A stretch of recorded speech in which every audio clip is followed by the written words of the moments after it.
Debout. Stand up for your life. Get up, stand up, get up, stand up, get up, stand up. Be the light, hey. Stand up for your right. Get up, stand up, get up, stand up, get up, stand up, stand up for your right. What you got to give? Get up, stand up, get up, stand up, get up, stand up.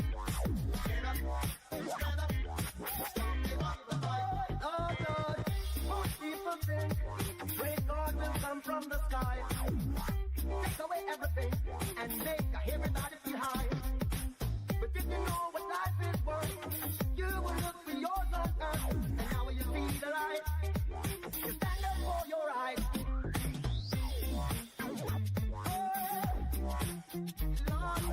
Et oui, bonsoir à toutes nos auditrices et auditeurs à l'écoute de l'émission Doubout 100% Art-Frothérapie tous les mardis sur Fréquence Paris Pluriel 106.3 FM. Et sachez que vous pouvez nous suivre aussi sur notre chaîne YouTube Doubout Média, D2O B2OT, sur notre chaîne YouTube. Alors, juste avant de commencer cette émission, nous allons faire une petite rubrique des chronologiques et des anniversaires de la semaine de nos personnalités afro-descendantes et ascendantes. Rubrique nécrologique marronne de la semaine, nous commencerons par Harriet Tubman, née Araminta Ross en mars 1822, est une ancienne esclave devenue militante anti-esclavagiste, abolitionniste et antiraciste afro-américaine, luttant en faveur des Afro-Américains pour abolir l'esclavage aux États-Unis, puis féministe et militante des droits civiques. Elle décède le 10 mars 1913 à Auburn, dans l'État de New York. Maurice Marie-Claire, avocat président du Conseil général de Guadeloupe, membre du Parti radical guadeloupéen, disparaît le 11 mars 1938. Tom Adams, John Michael Geoffrey Manningham Adams, né le 24 septembre, était un homme politique barbadien qui a été le deuxième Premier ministre de la Barbade de 1976 à 1985. Il disparaît le 11 mars 1985. Charlie Parker, ou Charles Christopher Parker Jr., surnommé Bird, l'oiseau, ou Yardbird, né le 29 août 1920 à Kansas City, est un saxophoniste alto de jazz afro-américain. Il est l'un des fondateurs du style bebop avec, entre autres, Louis Armstrong, Duke Ellington et Miles Davis. Il est considéré comme l'un des jazzmen les plus influents de l'histoire du jazz. Il disparaît le 12 mars 1955 dans l'État de New York. Puis nous allons passer aux anniversaires de la semaine. Cette semaine, nous en citerons qu'un, c'est Jean-Pierre Adams, né Jean-Pierre Christian Adams, le 10 mars 1948 à Dakar, est un footballeur international français évoluant au poste de défenseur, champion de France amateur en 1968 et 1969 avec Fontainebleau. Jean-Pierre Adams fait le beau jour de la défense de Nîmes au début des années 70. Il joue ensuite à l'OGC Nice de 73 à 77, puis au PSG de 77 à 79. Ancien défenseur international français avec 22 sélections entre 1972 et 1976, Jean-Pierre Adams marque l'histoire de l'équipe de France par son association avec Marius Trésor, formant une charnière centrale défensive redoutable surnommée la Garde Noire. Jean-Pierre Adams tombe dans un profond coma le 17 mars 1982 lors d'une opération bénigne au genou à la suite d'une erreur d'anesthésie. Il reste dans un état végétatif jusqu'à son décès le 6 septembre 2021 à Nîmes. Puis maintenant, nous allons terminer cette rubrique avec les faits marquants de la semaine où nous rappellerons que le 12 mars est la fête de l'indépendance de l'île Maurice en 1968, l'île Maurice qui se trouve dans l'océan Indien. Puis Jean-Baptiste Pointe du Sable, né vers 1745 à Saint-Marc, à Saint-Domingue, actuel Haïti, est le fondateur et premier habitant de la ville de Chicago, actuel État du Missouri. Il disparaît le 28 août 1818.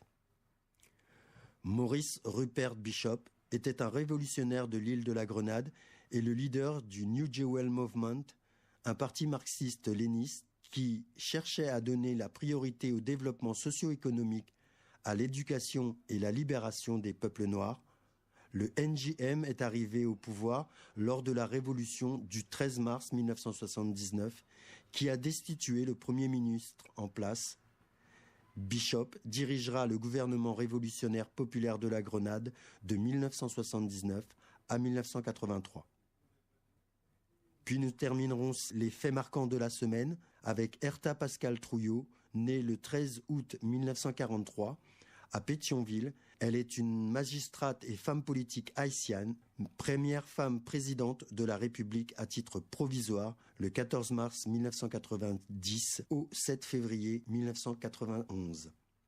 Voilà, nous terminons cette rubrique nécrologique et anniversaire et faits marquants de l'histoire des afro-descendants et ascendants et nous rendons l'antenne à notre ami Nico.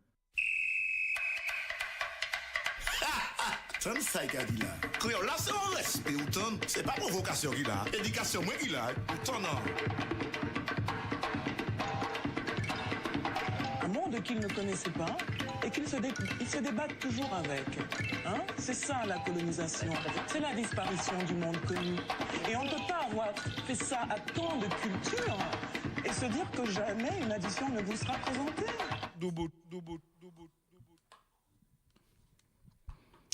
Bonsoir. Bienvenue dans votre émission phare, émission 100% Afro-Thérapie. Donc j'aimerais quand même saluer Théo et la régie, parce qu'on a du beau monde aussi sur le plateau, mais il ne faut jamais oublier la régie qui nous accompagne pour la réussite de cette émission, votre émission hebdomadaire, tous les mardis de 20h30 à 22h30. Alors ce soir, comme tous les mardis, on a un plateau très très riche. On a une connexion naturelle. On a une connexion, je vais dire, familiale ce soir, une personne aussi brillante à distance, qui ont beaucoup de choses à nous dire, parce que ce sont des personnes qui sont très actives sur le terrain, mais pas que. Voilà, et je vais leur laisser le soin justement de pouvoir se présenter de façon sereine, bien entendu. Et puis la personne qui est en ligne, elle aussi va se présenter parce qu'elle a un parcours très très riche. Alors donc juste à ma gauche, on a Morgane Govindorazo. Oui, tout à fait. Bonsoir à tous. Comment Merci ça va, de me Morgane ? recevoir. Eh bien, ça va mieux. Ça va mieux, Il fait c'est-à-dire bon dans vos locaux. Oui. C'est quoi, c'est la tisane qui t'a réchauffé ? Oui, alors, très bonne. Tu très confirmes. Bon goût, Bon, il y a un abonnement, du coup, voilà, donc je il veux va falloir je la veux bien faire la livrer. recette. D'accord. Voilà. Tu viens de loin, t'es bien arrivé. Dis-nous Oui. tout. Alors, je suis martiniquaise, Mhm. donc je vis là-bas. Je suis venue faire mes études en France il y a quelques années de ça, et je suis revenue en Martinique en 2017, voilà, pour embrasser un projet entrepreneurial qui est en cours. Mhm. Alors, un projet entrepreneurial, donc tu vas beaucoup nous en parler parce que tu voilà. fais des choses et justement t'inspires aussi cette jeunesse. En tout cas, c'est un projet que tu as et qui te tient à cœur, n'est-ce pas ? Oui, c'est pour ça que je suis là aujourd'hui, pour en parler, puis pour peut-être susciter des vocations, voilà. Susciter des vocations, donc il y a la transmission aussi derrière, c'est Tout à très fait. important. Alors, je me tourne vers le deuxième invité, que vous connaissez très bien d'ailleurs, que tu connais très bien, Rudy Govindorazo. Oui, Mais tu es un habitué, toi. Bonsoir à tous, merci de cette invitation. Oui, bien sûr, je connais déjà le plateau. Donc, je suis venu avec ma nièce Morgane. Voilà, je suis très fier de ce moment parce que un moment partagé qu'on va pouvoir partager avec les auditeurs. Et puis, en même temps, c'est un moment, on va se rappeler de ça toute notre vie, Morgane et moi, d'être venus là. Donc, moi, je suis Rudy Govindorazo. Donc, je suis aussi, je suis à Paris, moi. Je suis entrepreneur. Donc j'ai embrassé la carrière d'entrepreneur il y a quelques années, il y a peu de temps finalement, il y a 5 ans. Je suis pas tout jeune, mais je me suis dit, bon, après tout, après avoir bien, comment dirais-je, bourlingué dans différentes entreprises, dans tout ce qui est technologie, je me suis dit, je vais carrément réaliser mes rêves, voilà, sortir un peu du carcan de l'entreprise, la grosse entreprise, et pouvoir développer quelque chose qui me tient à cœur, c'est-à-dire de la technologie, je dirais, au service de l'humain. Voilà.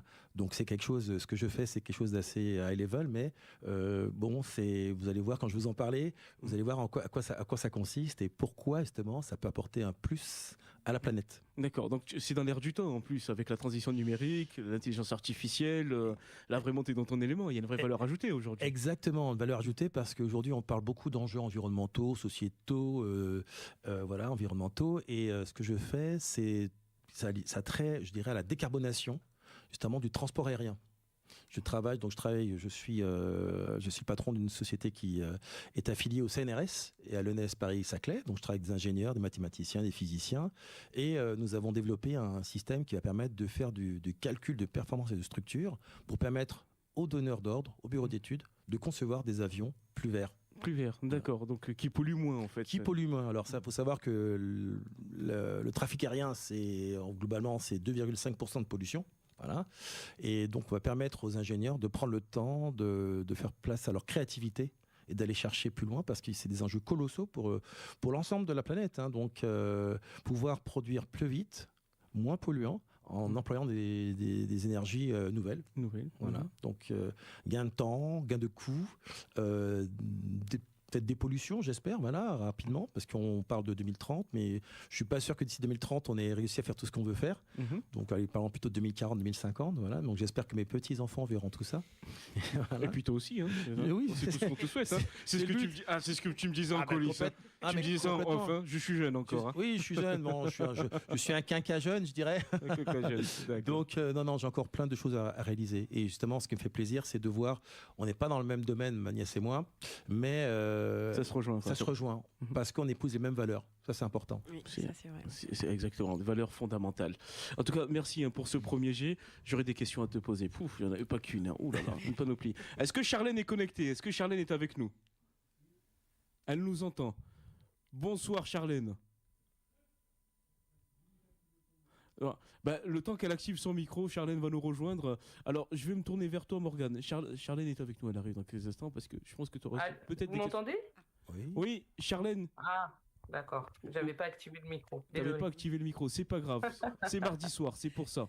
Voilà. C'est le temps d'arriver, de te mettre à l'aise, vraiment, pour te poser, et puis on est parti. Comment vas-tu? Ça va, et toi? Écoute, moi ça va très très bien. Est-ce que ta journée s'est bien passée? Ah, je suis dans le rush. Parce que j'ai mon événement demain. Du coup, je rentre dans le vif du sujet. Je suis organisatrice événementielle. Et plus précisément dans tout ce qui est organisation de défilés de mode pendant la closing de la Fashion Week, des événements corporate et tout ce qui est des événements en lien avec la musique, des concerts et des showcases. Donc voilà, j'ai fait mon agence il y a de cela maintenant 2 ans. Et c'est en plein essor actuellement. Ça commence à prendre vraiment de l'élan et je suis contente de ça. Alors, t'as combien de défilés, Charlène? Est-ce que tu peux nous dire Là, ça va être la 2e édition. Deuxième édition. Pardon. Non, c'est pas grave, c'est l'émotion peut-être. C'est l'émotion, voilà. D'accord, 2e édition de cette Fashion Week. Est-ce que tu peux nous raconter un petit peu ton parcours brièvement? Est-ce que tu peux nous expliquer ce qui t'a amené aujourd'hui à être quelque part créatrice et organisatrice d'événements et de défilés? Alors, mon parcours, plutôt un parcours, on va dire, normal. J'ai fait des études, j'ai un master en management et gestion des collectivités territoriales. Donc, la logique a voulu que je rentre dans la fonction publique. Et c'est de là que j'ai découvert l'événementiel parce que on n'avait pas de matière vraiment spécialisée. Et j'étais responsable du service culturel où j'ai fait justement tout ce qui était des défilés de mode, des festivals, tout ça quoi, beaucoup d'événements pour les administrés. Et j'ai vraiment c'est une passion que j'ai découverte. Mais le problème du public, c'est qu'on n'est pas beaucoup, comment dire, j'étais bloquée au niveau de ma créativité parce qu'il y avait des règles à respecter, il y avait des choses qu'on ne pouvait pas faire ou autre, et donc je me sentais beaucoup frustrée. Et du coup, je me suis mis en indisponibilité, c'est-à-dire on a le droit dans la fonction publique d'être en indisponibilité pendant 10 ans maxi et faire ce qu'on a envie. Et voilà, je me suis lancée il y a 2 ans et je suis contente parce que ça commence à vraiment, vraiment prendre.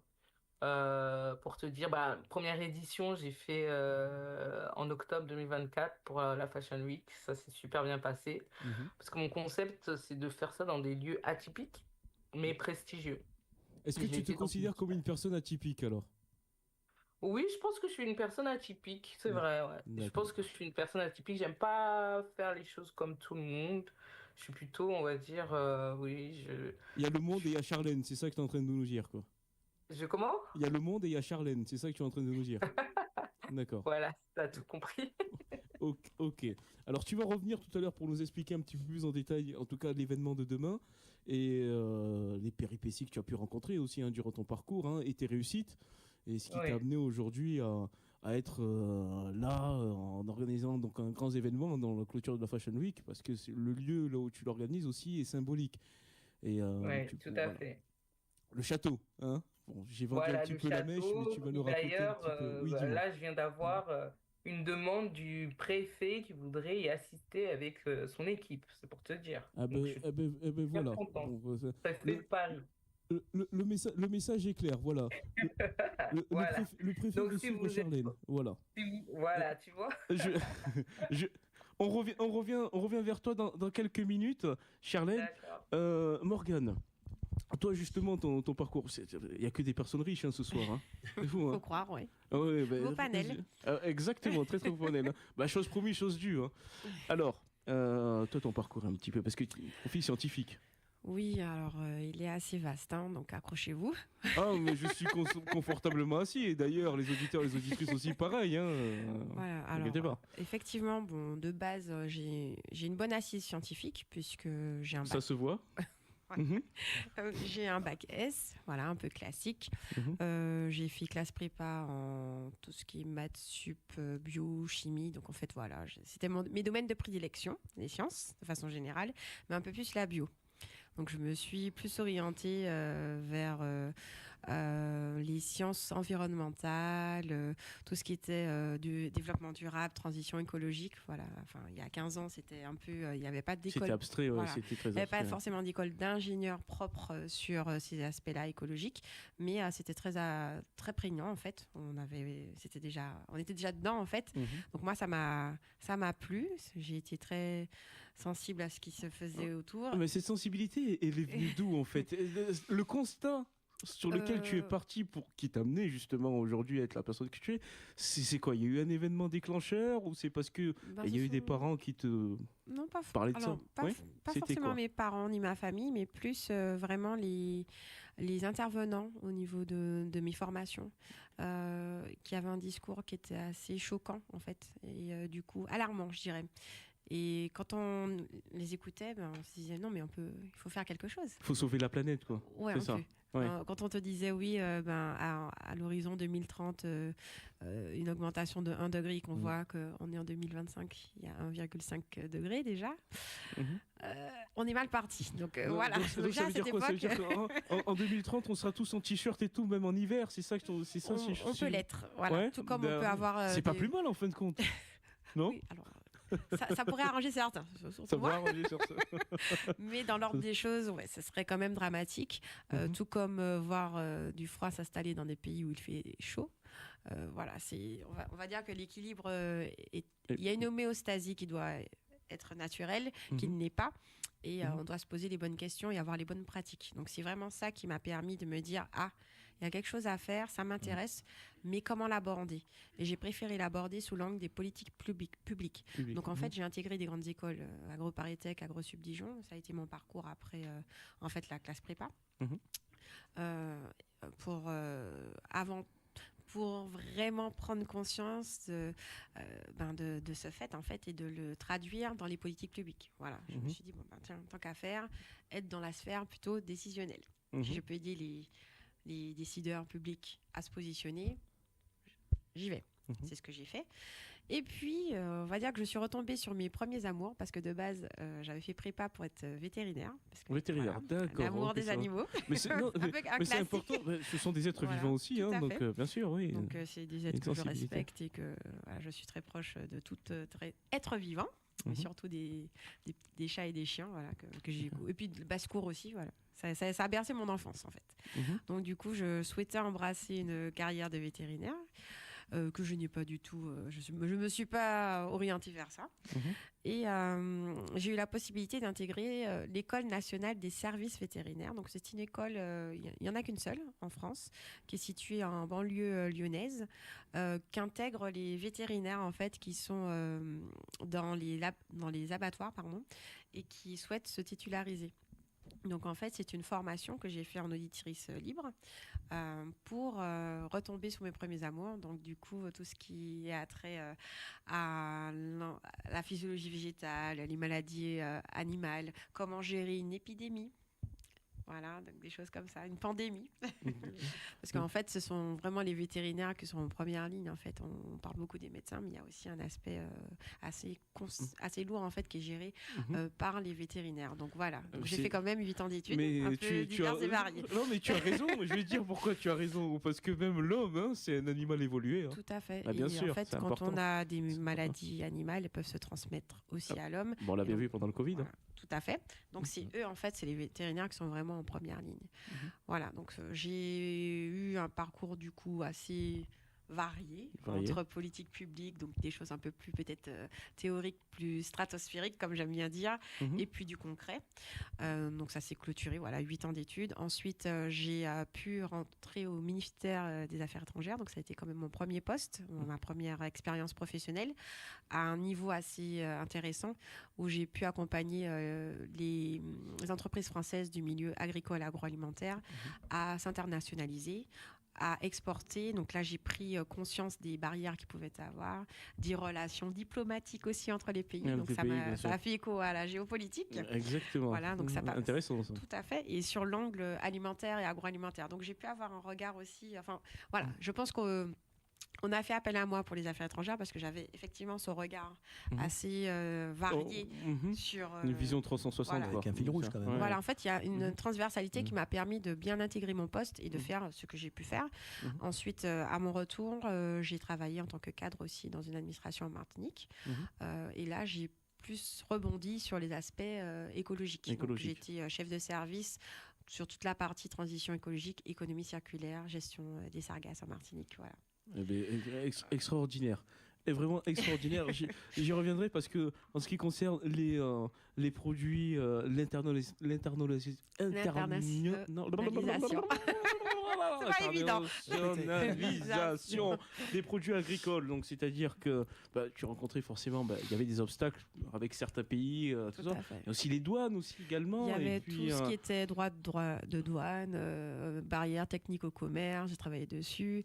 Les aspects sanitaires aussi à respecter, les négociations à avoir parce que certains pays fermaient sur certains secteurs alimentaires. Donc ça, en fait. voilà, d'où le lien avec les ambassades, les services économiques des pays. Enfin voilà, ça m'a ouvert en fait à l'international. Mais tu travaillais aussi avec le ministère des Industries probablement aussi. En fait, le ministère des Finances, oui. Le ministère des Finances aussi, le ministère d'économie, le ministère de l'Intérieur. Enfin un peu tout en fait, un peu de tout. Voilà. Un peu de tout. Il faut de tout un peu pour faire ton parcours du coup. C'est pour ça que je dis que Morgane et moi on partage les mêmes valeurs, parce que quand j'écoute son parcours que je connais déjà, je vois qu'elle en parle, je suis toujours comment dire, pas stupéfait, mais justement très fier, mais fier aussi pour elle et pour peut-être d'autres qui voudraient caresser ce genre de formation, ce genre, et en fait avoir ce genre de route, de chemin dans leur vie.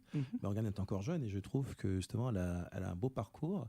Tout à l'heure on parlait d'environnement, moi je pense beaucoup à la biodiversité, à l'écosystème naturel, et à travers tout ce qu'elle dit, Morgane, je vois qu'aujourd'hui le constat c'est que on a une responsabilité, on est orienté aussi vers l'humain, mais l'humain doit avoir une responsabilité vis-à-vis de son environnement. Et donc cette prise de conscience, justement, à travers tout ce qu'elle a fait, ses études, c'est tout ce parcours, ce fil rouge, ça nous amène à ce qu'elle fait aujourd'hui. Voilà. Donc, j'en ai pas parlé encore de ce que je fais vraiment aujourd'hui. C'était un peu la transition, mais voilà, je synthétise un peu. Quand je vais dire fil rouge, tu vas comprendre tout à l'heure. Je synthétise un peu, mais c'est vrai que on s'entend beaucoup parce que nous avons, elle et moi, beaucoup de sujets de discussion. On est tous les deux entrepreneurs, donc on s'entraide dans la structure, le développement de nos entreprises, mais tout en on a tous les deux notre autonomie, notre indépendance vis-à-vis de ce qu'on fait, mais c'est intéressant, j'ai toujours un regard sur ce qu'elle fait. Je dirais que par rapport à ses études, c'est un peu l'aboutissement. Mais si je dis l'aboutissement, c'est de dire que c'est pas fini. C'est le début, c'est le commencement de quelque chose d'autre. Et voilà, c'est toute l'expérience qu'elle a acquise, toute l'expérience, je dirais, académique, théorique, et toute l'expérience du terrain opérationnel. Donc, elle est passée quand même par des strates intéressants quand elle a dit qu'elle était avec le ministère, c'est-à-dire qu'elle avait un poste qui permettait d'être au niveau avec les décisionnels. On se rend compte, on peut en parler tout à l'heure, que souvent on est empreint de rêve, même quand on rentre dans les ministères, et qu'on se rend compte que tout ne se passe pas comme on s'imaginait que ça pourrait se passer. Pour en parler elle-même tout à l'heure, parce qu'elle a l'expérience de ça. La réelle politique. Elle aurait pu caresser une carrière politique.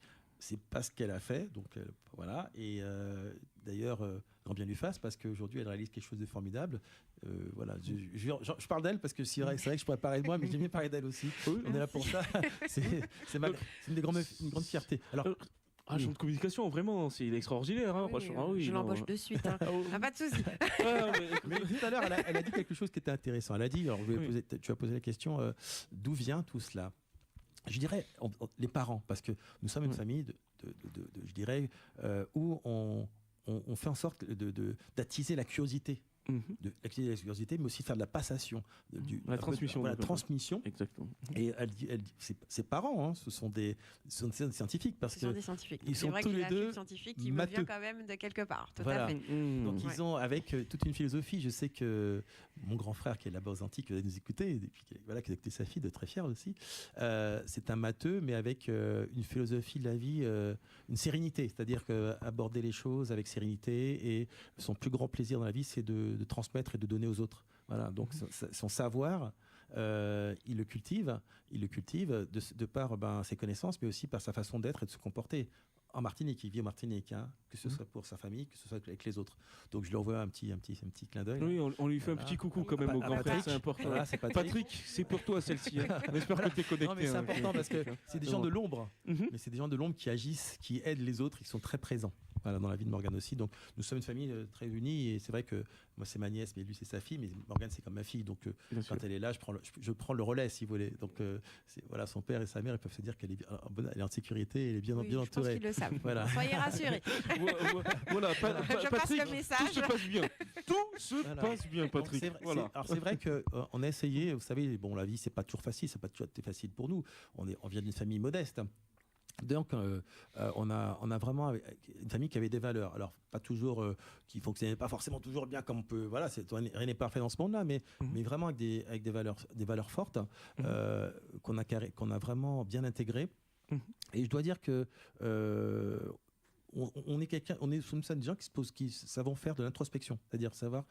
Aujourd'hui, qu'est-ce que j'ai, savoir où je vais, mes ressources, voilà, est-ce que ce que je fais, ça va dans le bon sens, est-ce que je prends les bonnes orientations. Donc on a tendance, on fait beaucoup de choses, mais on sait s'arrêter, on sait discuter pour dire tiens, est-ce que la voie que j'ai prise est la bonne, est-ce qu'il ne faudrait peut-être pas pivoter, voilà. Donc à travers même moi ma vie, et je reconnais Morgane dans ce qu'elle raconte, parce que je me reconnais parce que j'ai fait beaucoup de choses. Bon, je suis un quinquas, hein, voilà. Donc on peut s'imaginer qu'est-ce qu'il a eu comme vie avant. Donc j'ai été employé dans différentes sociétés, j'ai fait différentes études aussi, hein, donc que ce soit du social, je suis parti du tourisme, j'ai travaillé dans le tourisme fut un temps, j'ai fait des études de psychologie, des études de ressources humaines, après je suis passé à des études d'informatique, et puis pour me retrouver pendant 20 ans dans une boîte où je faisais l'informatique, système d'information et réseau informatique, et puis j'ai décidé de tout plaquer. Tu faisais quoi en informatique? Je m'occupais de système d'information et de réseau informatique. Réseau informatique, d'accord. Une boîte américaine. Et puis... bon, on s'occupe de sa famille, on veut que les siens grandissent bien, mes enfants, voilà, on s'assure que tout va bien.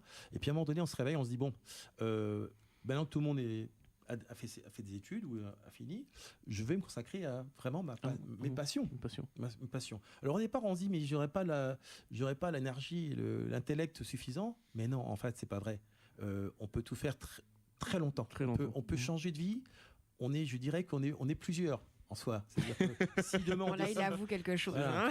C'est une parole de Il y a sagesse. plusieurs, hein. Rudy. C'est une parole de sagesse. Je ne suis pas schizophrène, loin de là, mais en fait, on est capable, et je le dis, c'est mon message aussi, hein, c'est ce que je voulais aussi faire passer aussi, c'est-à-dire que je suis dans l'intergénérationnalité, c'est-à-dire que je viens de travailler avec les jeunes, les moins jeunes, aller chercher le potentiel et les talents qui sont en chacun de nous. Bien sûr. J'aime bien discuter, échanger, et ça m'arrive, moi, bon, je suis dans mon entreprise de tout ce qui est héros, mais des fois, ça m'arrive de m'arrêter et de dire, tiens, de regarder autour de moi, de dire, tiens, qu'est-ce que tu fais toi, qu'est-ce que tu as envie de faire, donner des conseils aux jeunes.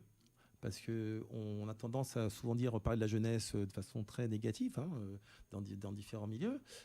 Au contraire, la jeunesse, alors c'est pas que les consommateurs de demain, c'est aussi des gens qui vont, C'est aussi la valeur ajoutée. La valeur ajoutée, des gens qui devront se réaliser. Leur contribution, elle est énorme. Donc si on montre pas l'exemple, alors je dis pas que tout est parfait, mais si on a des valeurs et si on arrive à avoir une droiture, je dirais, dans la vie, on peut influencer le chemin de certains. Voilà, je pense. Bah, c'est très important. Et tu vas donner un petit peu, parce que tu n'as pas que ces casquettes-là, hein, tu as la casquette aussi associative. On va en parler quand même tout à l'heure. Beaucoup d'associations. Beaucoup d'associations. Et dans divers domaines. C'est ça aussi qui fait ta force. Oui. Vraiment. Et je te tire mon chapeau pour ça, même si je ne l'ai pas là. Tu vois. En tout cas, ça vient du cœur. Et je te félicite pour ça. Charlène. Oui. Oui, tu entends? C'est puissant hein, quand même ce que tu entends, n'est-ce pas? Comment? C'est puissant hein, ce que tu entends ce soir.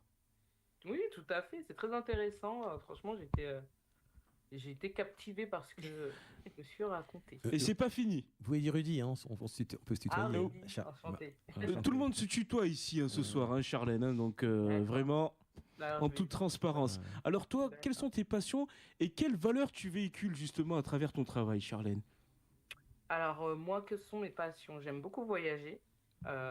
J'ai la chance de pouvoir voyager. J'ai beaucoup voyagé, on va dire, dans ces 2 dernières années. Ça ouvre vraiment beaucoup, comment dire, le mindset, parce que tu vois comment chaque population a sa culture. Tu vois qu'il y a des possibilités que tu pensais pas avoir, ou même comment dire, des limitations au niveau de ta pensée.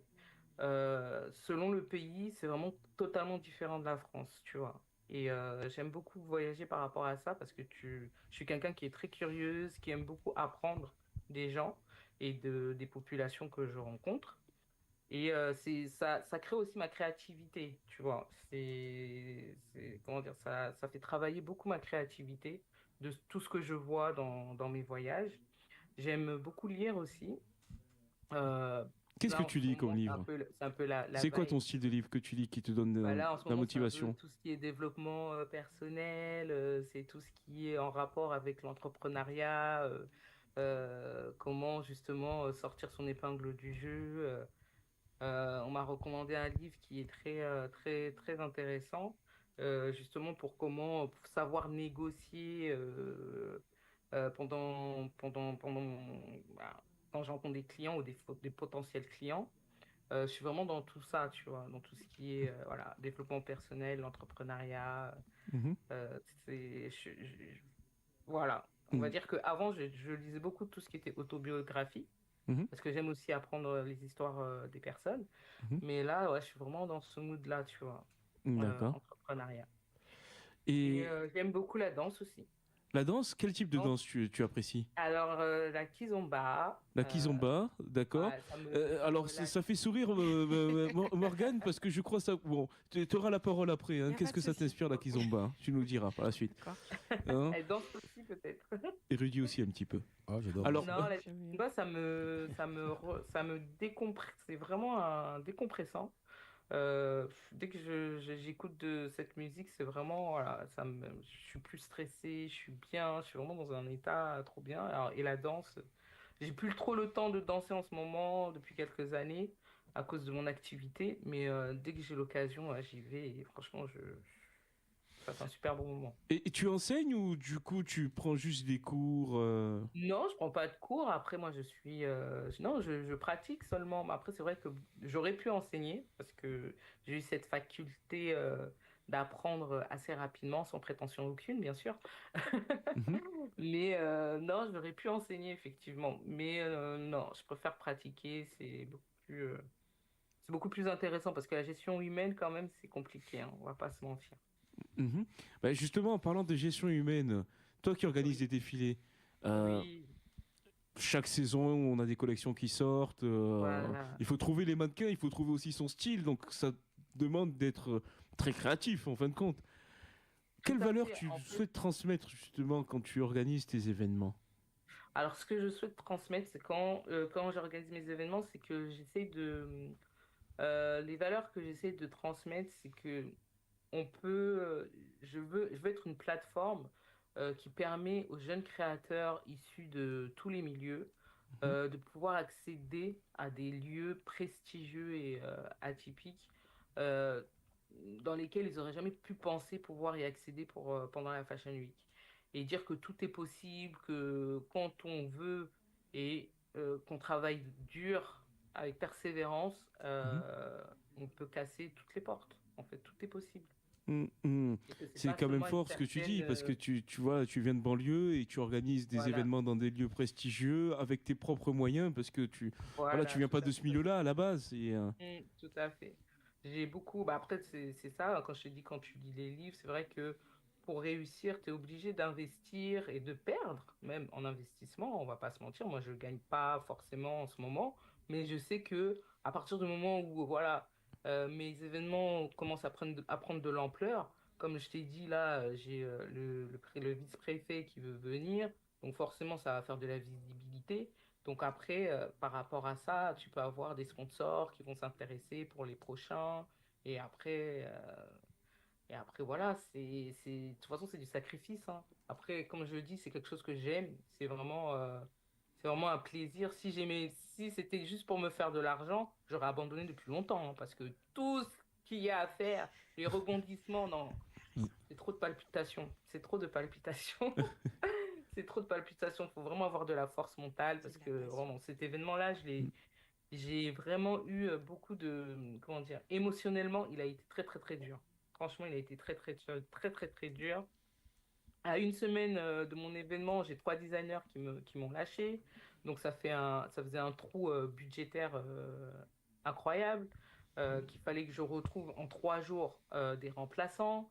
Que, bah, Dieu merci, j'ai pu retrouver parce que voilà, j'ai bombardé de messages, de contacts pour essayer de trouver des designers en 3 jours, chose que j'ai réussi.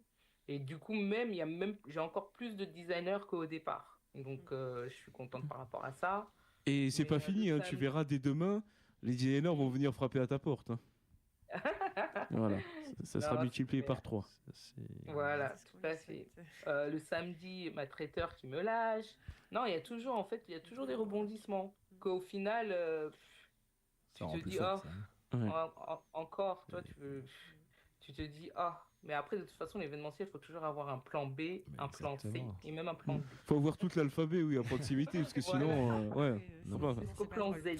C'est ça, c'est la force de l'entrepreneur. C'est la force de l'entrepreneur, de exactement. faire face aux obstacles. Hein. Quel que soit ce Voilà, qui tout à devant. fait. et Et, ça- C'est un c'est mindset, vrai comme elle a que, dit, C'est un état d'esprit, terme ouais. Ouais, est c'est très vrai. fort. C'est un mindset. Parce voilà, qu'en fait, c'est un c'est état pas baisser les d'esprit bras parce selon que, Mais c'est ce qui arrive devant toi. Quoi. C'est intéressant Mm. d'entendre son expérience Son parce expérience. que c'est vrai que c'est ce qu'on en vit, c'est comme la vie d'un entrepreneur, c'est comme un sportif. Hein. Mhm. Voilà, C'est un c'est ça. marathon, Tu c'est sautes un des sport de haies, tu fond. te retournes, tu te fixes des objectifs, ça marche pas, mais tu sais qu'en fait tu peux performer, tu dois aller plus loin, tu dois Ouais. pas, Tu dois aller tu plus dois loin, pas voilà. baisser les bras. Mm. Ce que tu fais, voilà, il faut t'attendre à ça. Bien sûr. Mais C'est ça, tu tout à fait. t'attends à ça, C'est mais vrai quand que ça arrive, faut savoir trouver la solution. Et c'est bien parce que, d'après ce que tu dis, c'est vrai que tu as trouvé, tu vois, tu as eu trois designers qui t'ont lâché, mais tu as réussi à Et trouver. elle a même fait mieux. T'as donc mais c'est voilà, ça. tu as fait Ouais, mieux. c'est Et ça. en Ouais, c'est plus, ça la j'entends formule, en fait. à ta voix, tu es très satisfaite de ce que Oui, tu as. voilà. Voilà, c'est génial. Ouais. Oui, être- je suis faut être satisfaite fier de parce que soi. là, du coup, tout est, quoi, la veille de l'événement, tout est carré, il manque plus rien à faire, tout a été solutionné, donc je suis contente. Mais c'est vrai que ça peut mettre du stress si on n'est pas habitué. Ah, clairement. Après, bon, ça va, moi, je suis habituée. L'adrénaline. Mais je vais pas mentir que, bon, heureusement, je suis bien entourée, j'ai une famille qui me soutient, j'ai des amis qui me soutiennent aussi. Et C'est très quand je important, leur ça. disais que je vais abandonner, ils m'ont tous reboosté. Et c'est vrai qu'on peut avoir des petits coups de mou, c'est normal, on est humain. Mhm. Mais quand on sait la nature de comment on est et qu'on est persévérant, ben, On dit toujours qu'on persévère, de toute manière, ça paye, hein, forcément. Et quand on ça est paye. passionné aussi. On sent la passion dans sa Passionné, voilà. Ouais, c'est ça, C'est aussi le fait la que ce passion que tu- Rudy. ouais, ce que tu fais, Merci c'est- Charlotte, c'est extraordinaire. Non, mais Rudy, oui. c'est bien ce qu'elle a dit, parce que c'est vrai que ce que l'on fait déjà, c'est bien plus grand que nous. C'est-à-dire que si on s'arrête à soi-même, Mhm. on se regarde, on fait pas. On fait pas. On reste dans le côté émotionnel de la chose, c'est-à-dire que ce qui nous arrive, voilà, ça nous met à plat, mais il faut avoir l'énergie suffisante et puis l'acquis suffisant pour pouvoir se relever et y aller quand même. Mhm. Donc là, c'est toute ma vie. C'est la vie d'entrepreneur, mais la vie d'un humain, voilà, qui est confronté aux difficultés déjà. Et voilà. Donc, et quand on monte une entreprise, on part avec un rêve. Très rapidement, on se rend compte qu'il y a beaucoup de freins.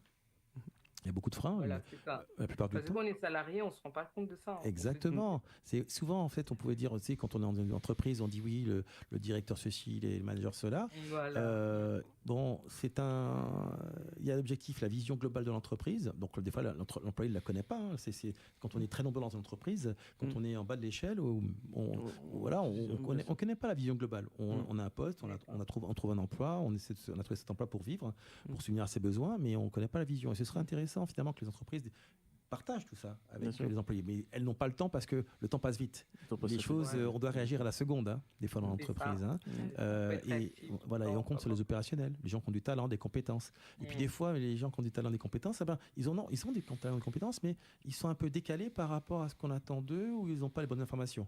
Donc c'est important qu'il y ait une bonne communication. Et ça permet aussi de se sentir bien quand on sait tout ce qu'on attend de l'autre. Et voilà, moi c'est vrai que j'étais dans une grosse boîte américaine, 100 000 personnes. C'est énorme. Donc on une multinationale. On se sent, même si tous les matins on vient avec l'envie, le cœur, avec ses valeurs. La proximité humaine. Voilà, il manque cette proximité humaine. On essaie de la développer, mais on n'a pas le temps parce que il faut y aller, il faut rendre, il faut produire, il faut que la fin du mois il y a un chiffre d'affaires. Productivité, Voilà, bien sûr. Chiffre d'affaires à la fin du mois. Alors quand c'est une grosse boîte, c'est pas la sienne, on s'en rend pas compte de toutes les difficultés. Quand on a sa propre entreprise. On change de je dirais, d'avis, de braquet. On devient plus humble. On devient plus humble.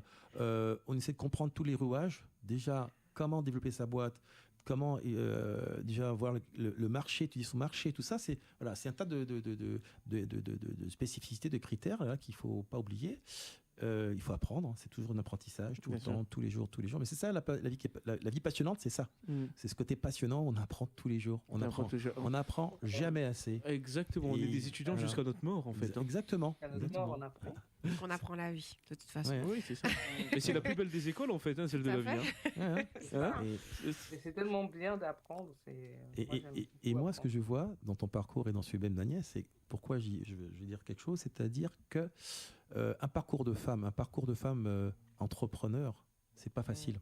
C'est pas facile. Il y a quelques jours, on a parlé de la Journée internationale de la femme, je crois, c'est ça ? Oui, le 8 mars. Je suis très attentif à tous les discours de toutes ces femmes à travers le monde. Toutes ces femmes, il a cité Théo, une des femmes, quand il a parlé de Harriet Tubman. Ces femmes, c'était un moment très spécifique, c'était l'esclavage, tout ça. Mais elle a pris son destin en main. Et c'était une femme leader. Donc, à notre époque, une femme comme ça, sans parler d'esclavage, elle serait chef d'entreprise. Elle voudrait prendre des gens dans son giron, les porter vers l'avant, des femmes, beaucoup de femmes.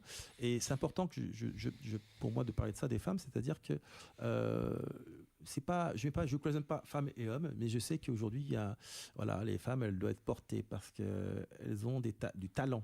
Elles ont du talent et il faut leur offrir des opportunités. Bien sûr. Pour s'épanouir personnellement, mais pour s'épanouir professionnellement. Que ce soit dans l'entreprise, les grosses entreprises, mais que ce soit dans les entreprises qu'elles créent, qu'elles mènent.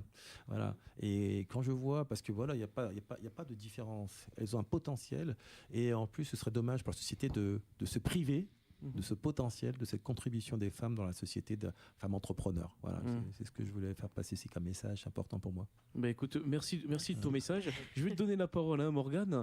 Alors, on va lancer la première pause, le premier interlude en musique. La régie, Théo.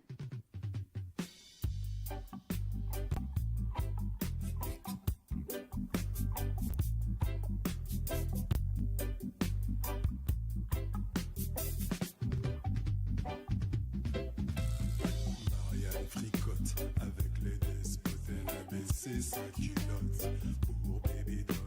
Elle aime les négros montés comme des bourricots. Omar Bongo, Sassou Nguesso, Idi Amin, Dada, Jean Bédel, Bokassa, Etienne Diadema, etc., etc. La France, Afrique est impudique. Les dictateurs niquent la République, la démocratie. Ils prennent par derrière. Marianne prend son pied aux affaires étrangères. Elle fait des affaires sur le dos de la misère. Elle passe des accords avec les escadrons de la mort. Coûte que coûte, y'a les tontons m'accoute. C'est pas dur de profiter de la dictature. Elle fait des affaires sur le dos.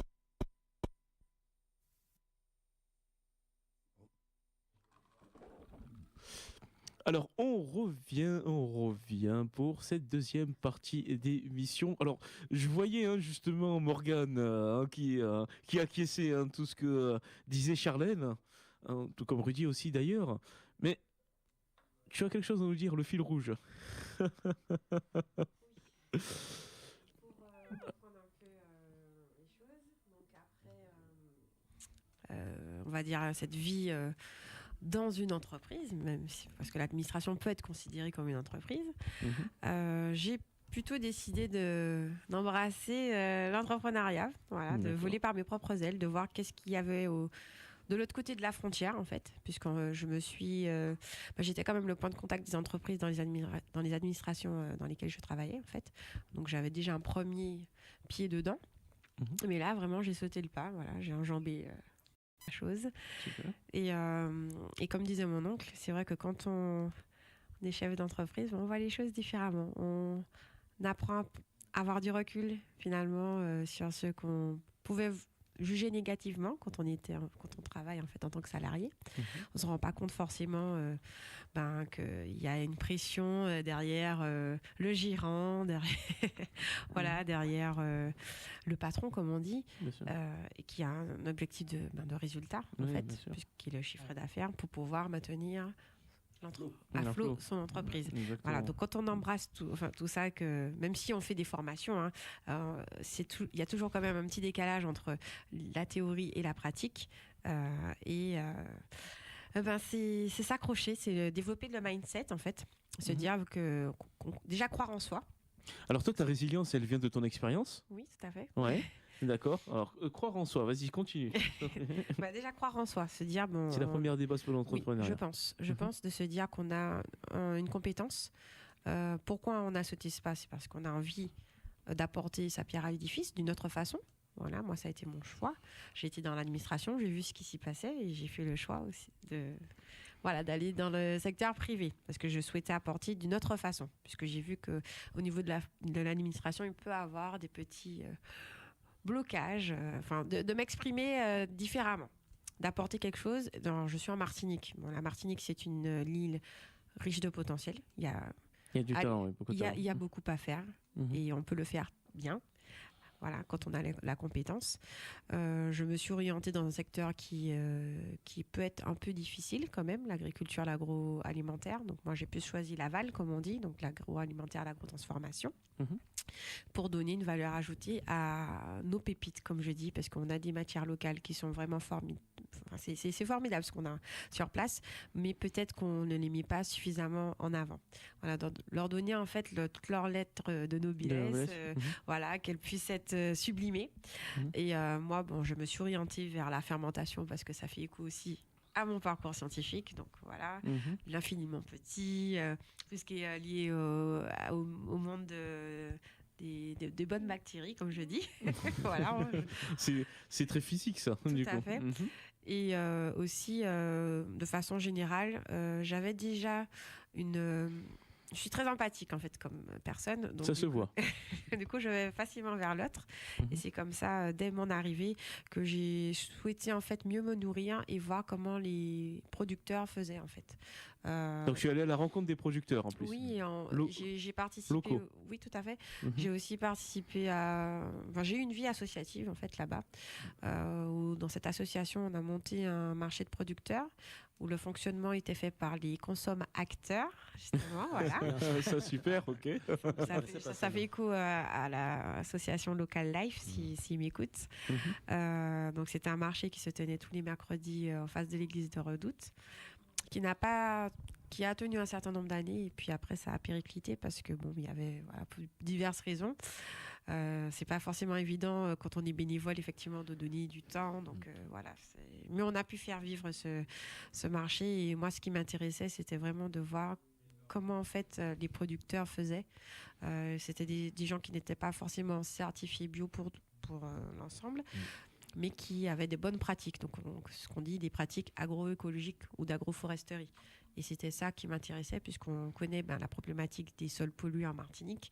Et effectivement, il y a quand même une nécessité de mieux se nourrir et de savoir qu'est-ce que l'on mange, qu'est-ce qu'on consomme. Tout à fait. Consomme-acteur. Exactement. Alors là, c'était plus par le fait d'être actif dans le fonctionnement du marché. Voilà, pour permettre aux personnes d'être en direct des producteurs et qu'ils puissent directement toucher l'argent des achats, des ventes plutôt, de leur propre vente. Qu'il n'y ait pas d'intermédiaire. Qu'il n'y ait pas d'intermédiaire, canal direct. C'est bien agir à la source comme ça. Non, mais donc, par le biais de l'associatif, il y a déjà eu un premier pas. Et puis, vraiment, c'est en fin 2020, donc en fait, on va dire période post-Covid presque. Je connaissais déjà le kombucha. Est-ce que tu peux dire c'est quoi le kombucha? Le kombucha. Moi j'aime beaucoup, mais il faut le dire quand même pour les auditeurs et auditrices qui nous écoutent. Ça pourrait. Exactement. Charlène, le kombucha, ça te parle? Ça me dit quelque chose, mais je suis pas sûre. J'ai pas envie de dire une bêtise. Alors c'est pas une danse, c'est pas comme. Ça peut faire danser. Ça peut faire danser puisque c'est énergisant. Voilà, exactement. Ça peut faire danser. Donc écoute bien, du coup, Charlène, ce que va dire Morgane. Effectivement, je me suis orientée vers la fermentation, comme je disais, donc la production de boissons fermentées. J'ai commencé par le kombucha. Donc c'est un probiotique naturel. C'est une boisson qui provient de la fermentation, qui est opérée par ce que l'on appelle vulgairement un champignon. Mais en fait, c'est une symbiote de levure et de bonnes bactéries. Et ces bactéries elles sont proches en fait de celles qu'on a dans l'intestin. L'intestin, c'est des milliards et des milliards de bactéries. Voilà, en fait, on est une grosse bactérie, deux grosses bactéries. Voilà, si on peut dire ainsi. Deux grosses bactéries. En fait,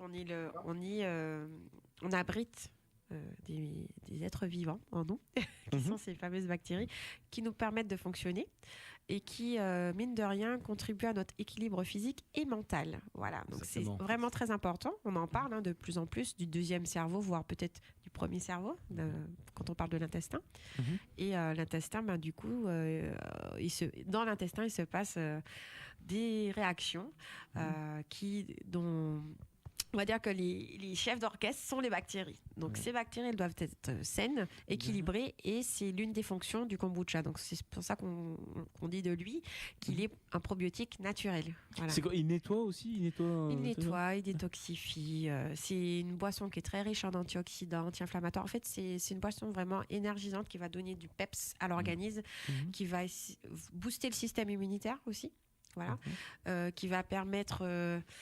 qu'on peut utiliser pour pas mal, je dirais, d'affections de santé. Alors, pour se maintenir en bonne forme. C'est pas un produit médicinal. Alors, c'est plus, je le considère plus comme une boisson thérapeutique. Voilà, parce que c'est vrai qu'en Martinique, on a plus ce penchant d'utiliser nos plantes comme médicinales, bien évidemment, et puis nos fruits aussi. Alors, j'ai souhaité surtout mettre en avant les fruits locaux de saison. Ça venait d'un constat quand je me promenais en fait dans les campagnes. Je me disais, mais tiens, il y a quand même des perditions. Les arbres, ils sont chargés, les fruits pourrissent à même l'arbre. Il y a quelque chose. Donc, pourquoi on ne valorise pas plus les fruits? Et voilà, je me suis dit, cette boisson, elle est magique. Pourquoi? Parce que non seulement ça fait du bien, ça a bon goût. Alors, il y a des adeptes, il y aura toujours des non-adeptes, bien évidemment.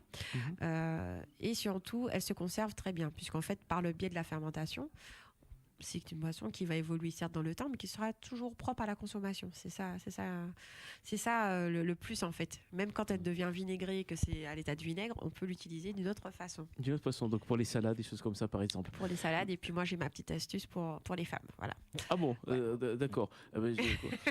Charlène va écouter parce que bon, j'ai pu observer qu'elle était très attentive. Hein. Tout à fait. Alors justement, on doit en consommer combien de litres par semaine pour être en forme, pour profiter des bienfaits justement du kombucha dans notre corps? Je dirais que c'est plutôt à intégrer dans sa vie, dans son hygiène alimentaire. Après, on peut en faire des cures. Et souvent, c'est des petits, un verre par jour en général. Un verre par jour. Un demi-verre quand on commence pour habituer le corps progressivement. Donc la plupart des personnes font des cures de 1 mois, de 3 mois, reviennent dans l'année. Voilà, ils font plus des cures qu'autre chose. Il y en a d'autres qui sont vraiment adeptes, qui ont troqué le soda industriel par un kombucha. Voilà. Puisque c'est pétillant du fait de la fermentation. Et c'est, alors pour ma part, en tout cas ma marque, je le fais sans sucre ajouté. Donc il convient aussi aux diabétiques. Il fait énormément de bien aux diabétiques. Je teste. Hein. Voilà. C'est très bon. Ouais. Aux personnes qui ont aussi des problèmes, des troubles digestifs, que ce soit constipation ou l'inverse, en fait, il rééquilibre. Il remet les compteurs à zéro. Voilà. C'est vraiment. Il y a un avant et un après kombucha, en fait, j'ai envie de dire. Moi, je suis passée par là et je peux confier. J'en suis la preuve vivante. En fait, quand on commence le kombucha, on se dit waouh. Ça donne naturellement du peps, puisqu'il faut savoir aussi que dans ce qu'on consomme, il peut manquer des minéraux, des vitamines. Donc en fait, c'est comme un complément alimentaire, c'est juste que c'est une boisson. Voilà. D'accord, ok. D'accord. Et quels minéraux on peut avoir avec le kombucha? Alors, assimilé un peu au gingembre? Comment? C'est pas assimilé un peu au gingembre, aux effets du gingembre? Non, pas vraiment, parce que ça va un peu plus loin. Tu as quand même un acide aminé qui est intéressant, qui s'appelle l'acide glucuronique, qui est un acide aminé indispensable pour le fonctionnement du corps humain. Donc, il faut savoir que le corps humain ne produit pas tous les acides aminés dont il a besoin pour fonctionner, et que c'est les apports extérieurs qui font qu'on ait ces acides aminés. Et le kombucha apporte cet acide aminé, mais pas que. Il a des vitamines comme les vitamines B6, B12. On trouve des enzymes, des antioxydants naturels, des anti-inflammatoires. Donc ça, c'est le kombucha de base. Moi, je vais plus loin, en fait, parce qu'avec la fermentation, avec mon process que j'ai développé, mes produits, en fait, se gorgent des bienfaits des plantes et des fruits. Donc, en plus de ça, on va plus loin. On a aussi les bienfaits de ces plantes et de ces fruits. Voilà. Ce qui est génial dans ce que Morgane développe, c'est que dans la culture antillaise, on utilise beaucoup de produits, tout ce que l'on mange, que je fais depuis chez Gamma. Mais elle, la particularité, c'est qu'elle a extrait de tout ce que l'on consomme en termes de fruits, et elle va même plus loin dans d'autres fruits que je ne connaissais même pas, pour offrir aux Antillais. Parce qu'on mange bien, on aime bien manger, on aime bien faire la fête, mais bien danser aussi. On aime bien danser, mais des fois on oublie notre équilibre alimentaire. Donc c'est vrai de bien manger, c'est ce qui fait notre particularité. On sait qu'aux Antilles on aime bien manger, on fait des bons festins avec des bons produits, savoureux, goûtus. Mais le kombucha, ce qui va permettre, c'est justement, elle le disait tout à l'heure, de pouvoir troquer des boissons qui ne sont pas forcément industrielles, qui ne sont pas forcément bonnes pour la santé, auxquelles on est habitué, avec plein de sucre. Surtout le sucre. Ouais. Une fois qu'on est addict à ces sucres-là, on ne peut pas s'en passer. On a du mal, Et si on a conscience qu'on a une alternative pays, ça peut devenir une boisson pays. On peut être très fier de cette boisson. On parle du rhum, mais demain on pourra parler du kombu pays, ce qu'elle développe d'ailleurs. C'est ma marque, c'est kombu pays. Je le dis franchement pour tous les auditeurs, allez acheter du kombu pays de chez Morgane. Alors là, tu m'as tendu une perche. J'ai une question à poser. Est-ce que la boisson, c'est vrai que je. On va goûter. C'est la première chose que tu aurais dû dire. Je suis arrivée congelée, donc tu vois. Le temps. Et donc elle est fraîche. Alors, est-ce qu'il y a des fanatiques qui font justement ce cocktail au rhum kombucha en Martinique? Alors, on me demande souvent ce qu'on peut le mélanger au rhum. Bon. Ouais. En fait, ce qu'il faut savoir, c'est que ça permet de bien digérer. Donc, même pour le rhum en tant que tel, ça évite les gueules de bois, on va dire ça comme ça. mais pour tout, on a une intoxication alimentaire pour éviter d'avoir des dégradations importantes. on prend tout de suite du kombucha. Si on part dans un pays où on sent que, au niveau des normes sanitaires, ça pourrait être compliqué, un petit kombucha dans sa valise, si possible, bien sûr, si c'est autorisé par les de bétaïne. Voilà, un peu plus naturel, un petit kombucha, et ça permet de stabiliser un peu les choses. Donc c'est pour ça que je dis que cette boisson, moi je l'ai adoptée. Je l'ai déjà adoptée pour moi-même, puisque je suis donc elle habite chez toi, donc du coup, tu l'as adoptée en règle. Tout à fait. Voilà. Elle m'a aidée parce que j'étais une grande constipée, en fait, chronique. Alors ça me vient de ma grand-mère, en fait, voilà. Et du coup, je n'avais plus de solution et j'avais mis une étiquette en me disant, je serai comme ça toute ma vie. J'avais beau rééquilibrer mon régime alimentaire, ça ne faisait rien.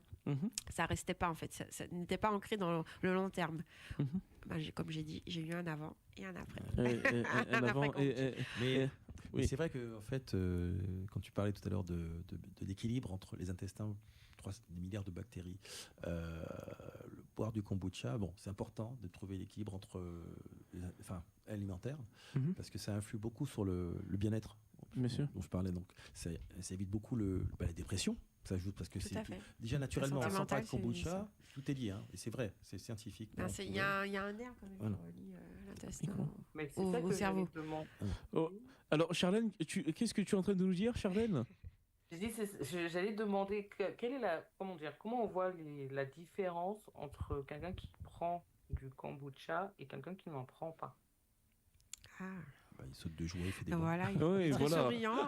Voilà, tu danses, tu la kizomba, tu d'élève, tu deviens prof. Il fait la fête, il sourit, il est lumineux, il est solaire. Il faut faire un an de peps, en fait. Un an de kombucha et tu verras, tu vas faire des analyses au laboratoire et tu t'en sortiras avec un bilan positif. Alors, c'est pas une blague, j'ai une cliente qui l'a fait. Alors, une cure pendant un an? Non, pas pendant un an. Elle n'a même pas eu besoin de faire un an, en fait. Elle a commencé sa cure et au bout d'un mois ou un mois et demi, elle est allée faire ses analyses. Donc, elle avait plusieurs choses qui n'allaient pas, et dont l'hypertension, elle avait le cholestérol, elle voulait aussi s'affiner. Alors, ça peut aider, puisque ça détoxifie. Pour le diabète aussi, et elle a fait ses analyses et au bout d'un mois et demi, elle avait déjà un mieux. Alors, bien évidemment, c'est sur du long terme. Donc, une fois qu'on prend la cure, il faut essayer d'y revenir régulièrement dans l'année. Voilà. D'accord, ok. Charlène, tu veux ajouter quelque chose peut-être? Non, je veux pas. Alors moi j'ai une question à te poser parce que c'est inspirant quand même. Le kombucha. Pour toi, ce que tu fais, est-ce qu'il y a une hygiène de vie à avoir? Ah bah oui, totalement. Ouais. Comment ça se matérialise? J'ai remarqué justement que pour avoir le mindset que j'ai actuellement, le sport ça m'a beaucoup aidé. Parce que justement, tu te dépasses au sport. Des fois, t'as pas envie d'y aller ou t'as pas envie de faire certains exercices. Le fait que tu te dépasses, ça joue sur ton mental et ça influe en fait par rapport à moi, mon travail aussi, la même chose. Tu vois, la persévérance que je vous parlais tout à l'heure, c'est la même chose en fait. Donc, oui, hygiène de vie obligée, essayer de bien dormir, de bien manger. Après, c'est vrai que quand je suis en période d'organisation d'événements, où tout est concentré et assez speed, en vrai, j'avoue que je mange pas beaucoup, en fait. Je mange que peut-être une fois dans la journée parce que j'ai pas le temps. Je suis partout, ça va vite, donc mon hygiène de vie, elle est pas très, très bien. Mais de base, j'essaie d'avoir une très bonne hygiène de vie. Alors, généralement, ta consommation, c'est à base de quoi? Ma consommation Oui. Tu parles en nourriture? Oui, en nourriture, et puis même en boisson aussi également. Ça va toujours être la protéine, c'est-à-dire blanc d'Inde, des œufs, pas beaucoup de viande blanche, pas beaucoup de viande rouge par contre. Ouais. Du poisson, des légumes et des féculents, mais pas beaucoup aussi. Ça va être plus patate douce. J'aime beaucoup la patate douce. Je prends beaucoup de patates douces et des légumes. D'accord. Et après, j'aime bien me faire plaisir. Je vais pas mentir, je prends toujours un petit. Mais il faut. Gâteau, voilà, le dessert, c'est la base. Le dessert, c'est la base. Et au niveau des boissons? Au niveau des boissons, j'essaie de me mettre à l'eau. C'est vrai que j'ai beaucoup de mal avec l'eau, mais j'essaie de me dire de boire au moins 1 litre Même s'il De faut boire kombucha par jour? 5, c'est de boire 1 litre. Et là, j'ai découvert une nouvelle boisson, là, des shots de gingembre. Plutôt sympa. Je sais Mhm. pas si vous connaissez. Si, c'est bon, le gingembre aussi. Oui, hein. Ouais, Ouais, gingembre, ouais, gingembre. ça passe. Mais le kombucha, c'est mieux. Ce qui est mieux, c'est le kombucha au gingembre. C'est que, voilà, comme je Charlène, disais, tu vas c'est découvrir. d'avoir Tu vas découvrir. des kombucha. En fait, je n'ai pas de kombucha nature. Ah, super. Ok. Ma spécificité, c'est vraiment de marier les racines, toutes les parties végétales. Je les travaille toutes. Les racines comme le gingembre, le galangal, le curcuma, Mhm. les feuilles, le moringa qui est très connu. Bien sûr, ouais, moringa, Les fleurs, le jasmin, en fruits, bon, tout ce qui est fermentescible, donc mangue, papaye, passion, ananas, Mhm. voilà. Mm. J'ai à peu près une trentaine de recettes, mais commercialisées, on va dire une quinzaine. Beaucoup de naturopathie, hein, quand même, dans ce que j'entends. hein, Il faut quand même bien maîtriser Mais ce qu'on Charlène Faut aura fait. bien l'occasion. maîtriser, mais Oui, vraiment. tout à je fait. crois. Tu auras l'occasion de déguster, Charlène, si Marianne te fera une petite annonce tout à l'heure. Oui, bien sûr, avec Ouais. plaisir. Ah, T'as entendu, le message est passé, Charlène. Hein. Oui, le message est passé. J'attends mon kombucha. Bon, c'est parfait. Alors, Rudy, Dis-moi. alors une de tes casquettes, parce que tu es très sensible aussi au combat des femmes aussi également. Oui, bien sûr. Est-ce que tu peux nous en dire un petit peu plus, s'il te plaît? Alors, je suis, depuis peu, je suis parrain d'une association de femmes, c'est intergénérationnel, inclusif, c'est-à-dire qu'avec une dame d'origine africaine, nous avons créé un club de foot féminin inclusif, intergénérationnel. Super. Donc en fait, quand je dis intergénérationnel, c'est tout âge. Hein. Donc là, j'ai la grand-mère, la mère, la fille, des femmes qui subissent des violences, des femmes de différentes origines, différentes obédiences. Donc c'est vraiment, on a fait ça vraiment pour justement montrer que comment renaître des fois de certaines souffrances, certaines douleurs, certains maux de la société, des femmes qui se cherchent, des femmes qui n'ont pas confiance en elles. On veut leur redonner confiance, donc à travers le sport, à travers la prise de conscience de soi, savoir qu'on est qu'on on ne doit pas subir avec fatalité sa vie, qu'on doit justement être actrice. Donc c'est une façon de l'aider. Je suis aussi membre d'une association qui lutte contre les différents cancers. Voilà. Donc à Paris, ça s'appelle aussi les Belles Dames. Voilà. Donc j'en ai encore d'autres, mais voilà. Et puis je fais en sorte que toutes ces personnes, justement, vous savez, c'est comme je disais tout à l'heure, je parlais de fil rouge. On est amené par ces rencontres. Justement, les gens vous voient, ils commencent par vous connaître et ils se disent, je peux être un vecteur de communication. Tout à l'heure, on parle de communication. J'essaie d'être un vecteur de communication. Dès que je peux dire les choses importantes, à impact, j'y vais. Je ne mange pas, mais je ne j'y vais. Morgane un peu attesté, hein, je ne recule devant rien. Voilà, donc il faut y aller avec. Et donc je leur donne des femmes que j'essaie d'être. Il faut qu'elles soient justement retrouver cette détermination à sortir des carcans, des sentiers battus, des biais cognitifs que la société a mis en place, Bien sûr. et aussi lutter contre le machisme. C'est important. On est encore loin. On freine dès que beaucoup d'hommes voient certaines administrations ou certaines entreprises qu'une femme est capable. On ne donne pas sa chance. On coupe l'herbe sous les pieds. Et je suis quelqu'un qui veut être un garant justement de l'équité. Parce qu'on parle d'égalité, mais l'équité. moi je parle beaucoup de l'égalité. On est égaux. On ne peut même pas en revenir. C'est de l'équité. L'équité. C'est important. S'il n'y a pas d'équité, il n'y a pas d'égalité. De toute manière. Donc, d'ailleurs, c'est Michel Obama qui disait ça, il n'y a pas d'équité, il n'y a pas d'égalité. Donc, je suis un fervent défenseur des droits. On parle des droits de l'homme. Souvent, on dit le droit de l'homme, le droit des hommes. Non, avec un grand H. on pourrait, d'ailleurs, je me suis dit, mais pourquoi on ne dit pas les droits de la femme et en incluant les hommes? Voilà, parce qu'on a tous un côté de féminin. Et je l'assume très bien. Voilà, donc, et puis je trouve que quand je suis confronté à des femmes qui ont des envies, des idées, c'est très intéressant. Parce qu'on les connaît pas tant que ça, nous, les hommes. Des fois, moi, je sais que dans mon couple, par exemple, ma femme, c'est plus mon égal. Elle a une vie, elle a une vie de couple, elle a une famille, mais elle a aussi ses propres aspirations, ses propres envies, donc il faut la suivre, il faut l'encourager dans tout ce qu'elle fait. C'est important, ça. Et je le fais de façon très large. Voilà, j'encourage ma femme, ma nièce, même ma mère qui a 88 ans bientôt. Voilà, je l'encourage. Qu'on salue. Hein, voilà, maman, Simone, voilà, je te fais un petit coucou. Simone, bonjour, parce qu'en Martinique, c'est encore l'après-midi. C'est important de rendre honneur aussi aux anciens, aux femmes méritantes qui ont lutté pour le droit des femmes, parce que c'est ma femme le fait, mais ma mère m'a toujours enseigné ça. On doit respecter les femmes. Voilà. C'est tellement facile, nous, des hommes, de faire preuve de force et de virilité, même des fois d'être violents. Voilà, pour ceux qui m'entendent, voilà, coupez-vous un bras si ça vous arrive. Voilà, la violence envers les femmes. Je suis aussi en relation avec une dame, là, justement, qui se combat la violence faite aux femmes. Mais cette sensibilité, t'es venue comment, en fait? C'est par rapport à ton histoire? Alors, je sais pas, depuis j'ai conscience du monde qui est autour de moi, qui existe, hein. Et puis je suis entouré de femmes quand j'étais petit, ma grand-mère, ma mère, ma sœur, voilà, en Martinique, j'ai vécu petit, je suis parti, je suis né ici, et puis je suis parti en Martinique, j'avais 6-7 ans, donc j'étais pas encore construit, hein, les petits, et donc en fait j'étais avec une grand-mère qui était fleuriste au marché de Fort-de-France, une femme combattante. Il n'y avait pas beaucoup de femmes. Il y avait 2 fleuristes au marché. C'était les grandes fleuristes. C'était ma grand-mère et ma tante Marie-Jo. Ma grand-mère était mon Titine et ma tante Marie-Jo. Ces 2 femmes-là, je les ai toujours vues se lever tôt le matin. Elles avaient une ribambelle d'enfants, mais c'était des femmes guerrières, des femmes responsables. Parce qu'il n'y avait pas d'autre choix. Elles n'avaient pas fait forcément des hautes études, mais c'était des femmes respectées, des femmes qui étaient respectées au sein de leur famille, mais des femmes respectées sur le lieu de travail. Hein. C'était quand ces 2 femmes-là sont mortes depuis, mais quand je vais au marché de Fort-de-France, on se souvient encore de ces 2 femmes. Elles avaient de la gouaille. Hein.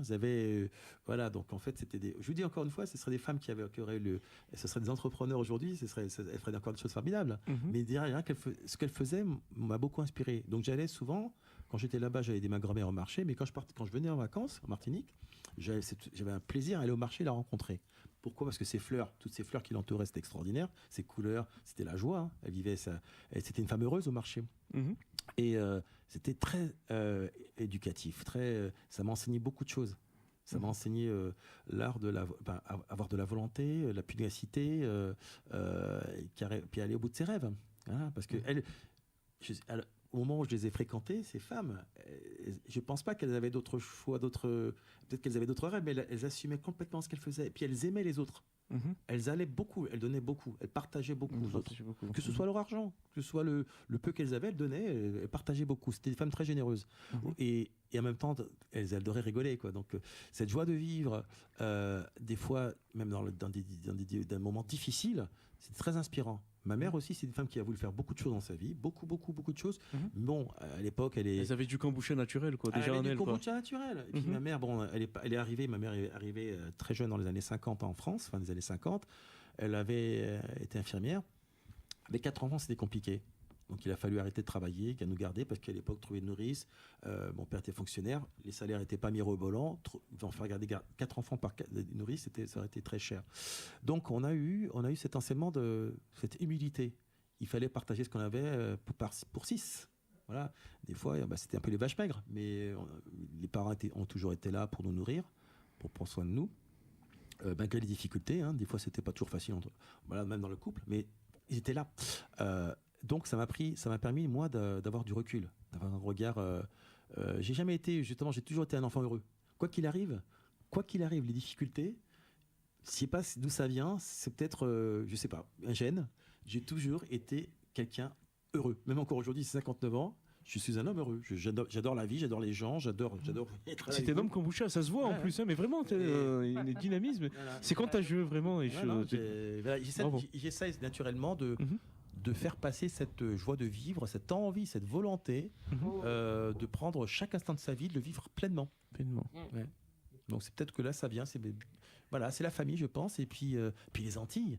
Quand on vit, c'est vrai qu'il ne faut pas oublier ça, parce que la Martinique, la Guadeloupe, je ne connais pas bien la Guadeloupe, mais je vois que quand on est aux Antilles, il y a une énergie naturelle dans cette île qui se dégage. Il y a des difficultés. On connaît les faits de société qu'il y a. On connaît toutes les revendications qu'on entend tout le temps. Mais ce qui nous tient, moi je ne vis pas en Martinique tout le temps, je pars en vacances. Mais ce que je vois de ma famille qui vit là-bas, ce qui nous tient, c'est il y a une énergie naturelle qui se dégage de cette île. Et on nous a donné aussi une éducation qui me dit ne baisse jamais les bras. En Martinique, je vois que la plupart des gens ne baissent jamais les bras parce que quoi qu'on en dise, quoi qu'on en pense, je parle de biais cognitifs, les gens qui ne connaissent pas la Martinique, qui vivent ici, et qui pensent que les Martiniquais, les Antillais sont des feignants, ce sont pas du tout. Ils se lèvent tôt le matin, ils se couchent des fois même tard le soir, mais s'ils se couchent tôt, ils s'occupent de leurs enfants. Ce sont des gens qui se lèvent, qui se remontent les manches et qui essaient de gagner leur vie comme ils peuvent, voilà, avec ce qu'on leur donne. Et donc, c'est pour ça que je suis très fier de ma nièce, parce que on est une famille où on se relève les manches et on y va. Ça, c'est une vraie valeur, ça. Ouais, ça, c'est une vraie valeur ajoutée. Une vraie valeur, Ouais. vraiment. Donc, tu es une héritière, alors, du coup, de tout ça. Oui, Hein, on peut dire ça comme ça, tu vois. J'essaie d'apporter ma petite couche dans cette famille. Voilà. Donc, en fait, la résilience, c'est de génération en génération, en fait. Hein, Ah oui, chez vous, quoi. Morgane, c'est un soleil. Hein. Oui, bien sûr, ça C'est se vrai voit. que parfois je n'ai pas conscience de tout ce que j'ai déjà fait et de tout ce que je veux faire, justement, parce que ce qui m'habite, c'est vraiment... Qu'est-ce que tu veux faire d'autre, justement? Je veux tout renverser. Non, en fait, mon but, c'est surtout que la Martinique se développe vite, mais bien. Voilà. Et de dire aux jeunes de revenir. Alors, parfois, on est parti faire des études, on embrasse une carrière et on se dit, bon, ben voilà, on a trouvé notre point de chute, notre zone de confort, et que revenir au pays, non, ça n'a pas de sens puisque notre compétence, notre métier n'y est pas. Donc bon, c'est même pas envisageable. En fait, si. Parce que comme j'ai dit, c'est une île riche de potentiel et qui a beaucoup à faire et qui a beaucoup à donner. Et en fait, quand on part, c'est bien parce qu'on se forme. On part à l'étranger, on se nourrit, on ouvre son esprit. Et quand on capitalise sur place, c'est encore mieux. Et c'est ce que j'essaye de faire, en fait. Malgré les freins. Hein. Voilà, malgré les freins. Et on peut contourner ces freins, parce que comme il a dit, on est habité d'une joie, d'une force, d'une énergie qui est très positive, où malgré tout ce qu'on peut entendre, qui se passe en fait réellement dans le pays, les gens, comme il dit, ils se lèvent, ils font le job, et ils y vont. Ils y vont. Ce qui manquerait, c'est un peu de solidarité des fois, mais... Tout à fait, mais ça revient. Ça revient, le lionnage entre les producteurs, entre les fédérations professionnelles, les gens, en fait. Les gens, bien sûr. Ça revient de plus en plus. Donc, voilà, donc ça m'amène un peu à ce pourquoi je suis ici, en fait, parce que j'ai à cœur de partager et à délivrer ce message qu'on peut faire, quand bien même, en fait, sa compétence, son métier, sa compétence de base, hein, voilà. Et son métier n'existe pas et ne peuvent exister en Martinique parce que, je sais pas, on est ingénieur dans une catégorie qui n'est pas exercée en Martinique. Il y a du potentiel. En fait, on peut tout à fait redécouvrir des passions, se dire, tiens, j'ai une idée, on a un projet, essayer d'y aller, en fait, d'aller jusqu'au bout de ce projet. C'est pas évident, bien évidemment. On a déjà des contraintes locales, insulaires. Et en plus de ça, quand on embrasse l'entrepreneuriat, il faut se développer ce mindset où on doit faire face aux obstacles et puis les dépasser, toujours se motiver, croire en soi, croire en ses rêves, croire en ce projet, parce qu'on connaît la finalité, en fait. Mais on n'a pas forcément tracé soi-même le chemin. Et parfois, il faut le faire. Bien sûr. En fait, Voilà. on nous fait croire qu'on n'est pas capable. On nous fait croire qu'on n'est pas capable. Tout à fait. Bien sûr, c'est casser les biais cognitifs, quoi, en fait. Voilà, Donc, je c'est ça. ne vais pas citer certaines choses, enfin certains noms, mais pendant longtemps, on a un héritage. Alors, je ne vais pas parler d'esclavage, mais bon, on n'est pas loin dans l'idée. C'est-à-dire il y a des gens qui sont encore trop ancrés. Alors je dis pas que c'est pas vrai ce qui se passe. Il y a des choses qui se passent, des injustices, mais il faut pas rester ancré dans le côté victimisation. Il faut relater ces faits. Il faut dénoncer tout ça. Il faut s'affirmer. Il faut se battre dans le bon sens du terme. Hein. Je parle pas de violence. Hein. Oui, bien sûr. La parole des fois est très forte. Aimé Césaire, c'est un homme qui avait quand même une répartie, une sémantique, un intellect qui pouvait le permettre justement avec les mots, d'apporter une force pour contrer tout ça. Il faut que justement, avec tous les jeunes qui sont éduqués, avec tous les jeunes qui sont diplômés, c'est cette force vive, comme dit Morgane, on veut que les jeunes rentrent au pays. Le pays, c'est la France, c'est la Martinique, c'est la France, c'est l'Hexagone. On peut partager, on peut s'entraider, que ce soit blanc ou noir, béquet, tout ce qu'on veut, parce que ça, je le dis, il faut le citer. faut pas garder cet héritage. L'héritage qu'on avait où en fait on a l'impression que c'est une fatalité. Il faut se lever, voilà. C'est pas la révolution. Il faut que des gens, il faut qu'il y ait des gens qui fassent, qui aient des courants de pensée très forts. Voilà, il faut pas avoir peur de s'exprimer. Donc le langage positif. Le langage positif, c'est une arme. C'est une arme, c'est une force. Moi, je suis pas Martin Luther King, hein, on n'est pas là. Non, mais je dirais que c'est vrai que quand on dit I have a dream, on a tous un rêve. On a tous un rêve. C'est pas quand on se sent opprimé qu'il faut avoir un rêve. C'est maintenant, quand on est jeune, on peut faire plein de choses. La Martinique offre plein de possibilités, aussi bien localement qu'au niveau intercaraïbe. Il faut faire travailler tout ça aussi. Ça, c'est important, ça, je le dis aussi. Il faut qu'on travaille inter-îles. Parce qu'on a beaucoup de ressources, on a beaucoup de jeunes, de moins jeunes, avec du potentiel intelligent dont la contribution va faire qu'on va se développer différemment. Il faut, comme disait Sarah Charlène, le mindset. Le mindset, exactement. Il faut qu'on ait une vision, tous ensemble, une vision, ça c'est important, je le répète, que tout le monde ait une sorte de vision commune. Bien sûr. En fait, il faut enlever les pensées limitantes. Oui, c'est ça, il faut enlever les pensées bloquantes, il faut travailler sur soi. Il faut travailler sur soi, il faut travailler sur la façon dont les... Alors, je disais tout à l'heure que beaucoup de choses se passent en famille. Il y a des noyaux très forts. Ce que j'avais remarqué, c'est il faut pas... les gens sont un peu... Même si on a un bon état d'esprit, mais des fois, on reste un peu isolé. On est en silo. On est un peu individualiste. Il y a beaucoup de peuples qui travaillent, ils sont bien soudés, ils ont une manière de faire, d'avancer. Des fois, on ne les entend pas. Mais ils travaillent. La Chine, par exemple, je parle même des Chinois, je pense à eux. En Martinique, ça se fait. On voit tout à fait ces dynamiques de communautés qui avancent ensemble. Et finalement, quand on regarde, c'est toujours les mêmes communautés qui sont un peu en arrière. Voilà. Donc on le voit bien de toute façon dans ce schéma économique que ces communautés savent travailler ensemble, savent s'entraider même financièrement. C'est-à-dire que ça... un peu sur le fonctionnement du sous-sous, tu as besoin de monter un restaurant, voilà, exactement. Donc chez nous c'est les sous-sous. Et du coup on te finance. Et c'est comme ça qu'elles fonctionnent ces communautés, et elles avancent. Donc en fait on y vient. C'est un peu le concept que j'ai pensé et qui est en œuvre, on va dire, sur l'agro-transformation locale. L'idée de voir des agro-transformateurs qui font des choses extraordinaires, qui sont dans une forme d'autosuffisance, on va dire, en fait, qui empruntent ce chemin et qui peuvent montrer aux Martiniquais, regardez, avec une farine, on peut faire des brownies, avec tout simplement nos fruits et nos plantes, au lieu d'avoir des choses qui sont un peu plus industrielles, plus sucrées, on peut avoir des floupes pays, tout simplement, des produits de soins naturels avec nos plantes. Enfin, quand on regarde sur ces événements-là, on se dit, waouh, en fait, on peut tout avoir sur place et on peut tout faire. Tu vois ce que tu dis là, je peux le résumer en une phrase, c'est-à-dire que le pouvoir, c'est pas que l'argent. Le pouvoir, c'est le savoir. C'est le savoir. C'est la connaissance. Quand tu as le savoir et la connaissance, c'est un pouvoir énorme. Ça, c'est clair. Je veux dire, tu auras beau avoir l'argent, l'économie, l'industrie, ça se développe avec de l'intelligence, de la créativité. Je connais plein de jeunes, mais toutes ces générations à qui je discute, ils sont très intelligents. Ils ont tous des rêves à réaliser. Il y en a beaucoup qui ont fait des études. Simplement, il faut le dire, et j'en profite parce que je suis à la radio, il y a des carcans, il y a des freins. Quand j'entends ça, moi je suis ici, mais quand j'entends ce qui se passe là-bas, je ne fais pas de polémique contre, parce qu'on va parler des grosses fortunes aux Antilles, qui en fait, ceux-là, ils veulent avoir le monopole. C'est vrai, c'est une réalité, j'ai pas peur de le dire, ils veulent avoir le monopole. Il faut arrêter ça. Alors je ne dis pas qu'il faut aller, aller chez ces gens-là et tout mettre à sang et à feu. Pas du tout. Il faut qu'il y ait une concertation, il faut que ces gens-là prennent conscience qu'ils sont martiniquais, qui font partie d'un système ensemble. C'est pas nous à part, nous 2-3%, et en fait on contrôle tout, on veut tout maîtriser, on veut pas donner aux autres.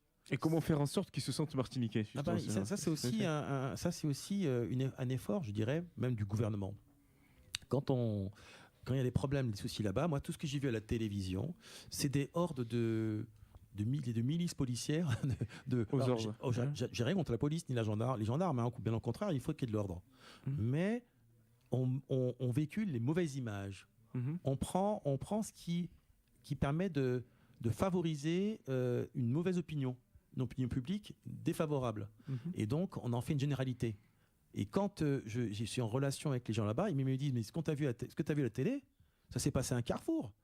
C'est pas, la Martinique n'est pas... C'est pas linéarité. On le sait. Nous, même en allant en vacances, je le constate. Ma nièce, mon frère qui vit là-bas, j'ai d'autres familles qui vivent là-bas, ils sont très nombreux. Hein. Mais ils me disent, mais faut arrêter, quoi. Il faut arrêter de nous diaboliser quand en fait, il y a un événement. Quand c'est en fait, on veut juste... qu'on prenne en considération nos demandes, nos doléances, des doléances qui sont normales, naturelles en tant que citoyens. Nous ne sommes pas... là, je ne vais pas faire de politique, mais on n'est pas juste un quota. Les Antillais, ce ne sont pas juste des quotas. Les Antillais, ce sont des citoyens français à part entière. Donc, on doit avoir les mêmes droits. Les droits à l'éducation, les droits à pouvoir, quand on a envie de créer une entreprise, être aidé. Je sais qu'il y a des choses qui se passent. On va vous dire, mais allez, il y a des choses là-bas, c'est pas suffisant. Alors des fois, je dis, mais à qui profite le crime À qui profite le crime? Je le dis haut et fort. Je fais pas de polémique, mais je me sens en droit et fort de le dire. Parce que je suis pas un belliqueux, je suis un pacifiste, quelqu'un qui a envie de justement que chaque personne qui a un rêve, chaque personne qui a envie de faire quelque chose, ait au moins la chance d'essayer de le faire. Voilà. En tout cas, merci en tout cas pour cette fin de deuxième partie et merci encore de cette intervention. Charlène, reste avec nous, Charlène. Après la pause, il y aura encore des questions pour toi. Hein. Nico, je peux pas parce que j'ai pas ramené mon chargeur et je suis pas chez moi. Là, il me reste plus beaucoup de pourcents, ça va s'éteindre. Ça va s'éteindre d'une minute à l'autre? Oh, c'est dommage. Alors, Théo, juste un instant, Charlène, est-ce que tu peux nous parler d'événements de demain très rapidement avant que tu puisses... Alors, l'événement de demain, ça s'appelle... C'est la deuxième édition de Love Events Agency, puisque mon agence s'appelle Love Events Agency. Si vous avez compris le jeu de mots, ça veut dire l'amour de l'événementiel. Bien sûr. Et ça s'appelle le défilé de sublimation. Qui se passera à Paris 9e, 27 place Saint-Georges. Actuellement, je suis sold out au niveau de la billetterie. Ça va être un événement, il y aura vraiment beaucoup de personnes, de personnalités, des super designers. Il y a vraiment de tout, de la mixité, de la créativité, des designers qui sont engagés dans l'environnement. C'est vraiment, ça va être vraiment un show incroyable. Je le pense, je le sens. Et je suis content. On le sent aussi, oui. Donc voilà. Ça va être un show à ton image, en tout cas, Charlène. Voilà, tout à fait. Voilà. En tout cas, voilà, vu que tu es limité par le temps, nous, on t'envoie plein de bonnes ondes positives. C'est important. Merci. Rudy va ajouter quelque chose ainsi que Morgane.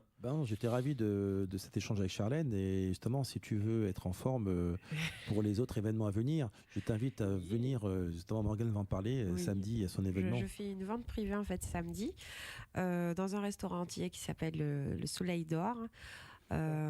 Aux 4 cités de l'ameublement dans le 11e, donc c'est le métro Faidherbe-Chaligny, de midi à 19h. Donc ça permet effectivement de découvrir ce que c'est que le kombucha, de pourquoi pas faire des cures, voilà, et tout simplement se faire du bien en fait, et d'échanger aussi avec moi sur tout mon parcours, voilà.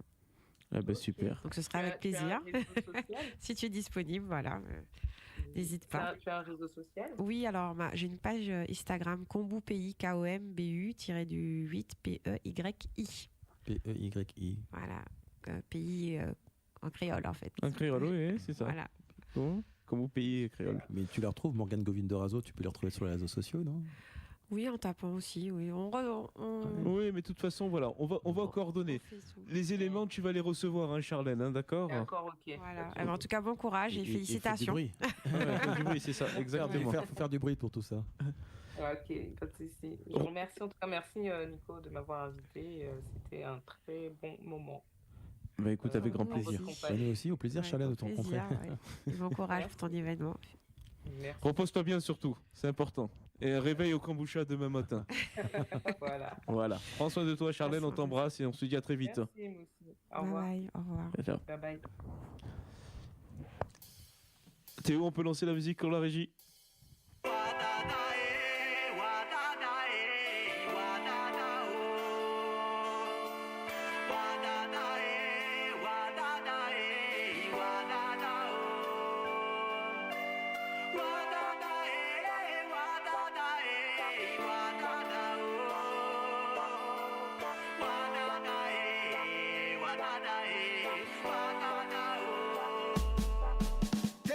ce qu'ils disent, tu vois pas ce qui se passe. Tu viens d'un continent où la nature est riche et vaste. Libère ton esprit, il faut que tu sois tenace.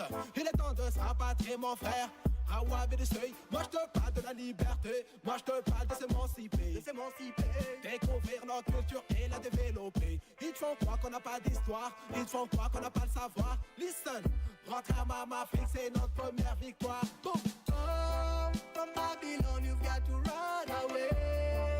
Yes, you've got to fight every day to reach Africa, the holy place.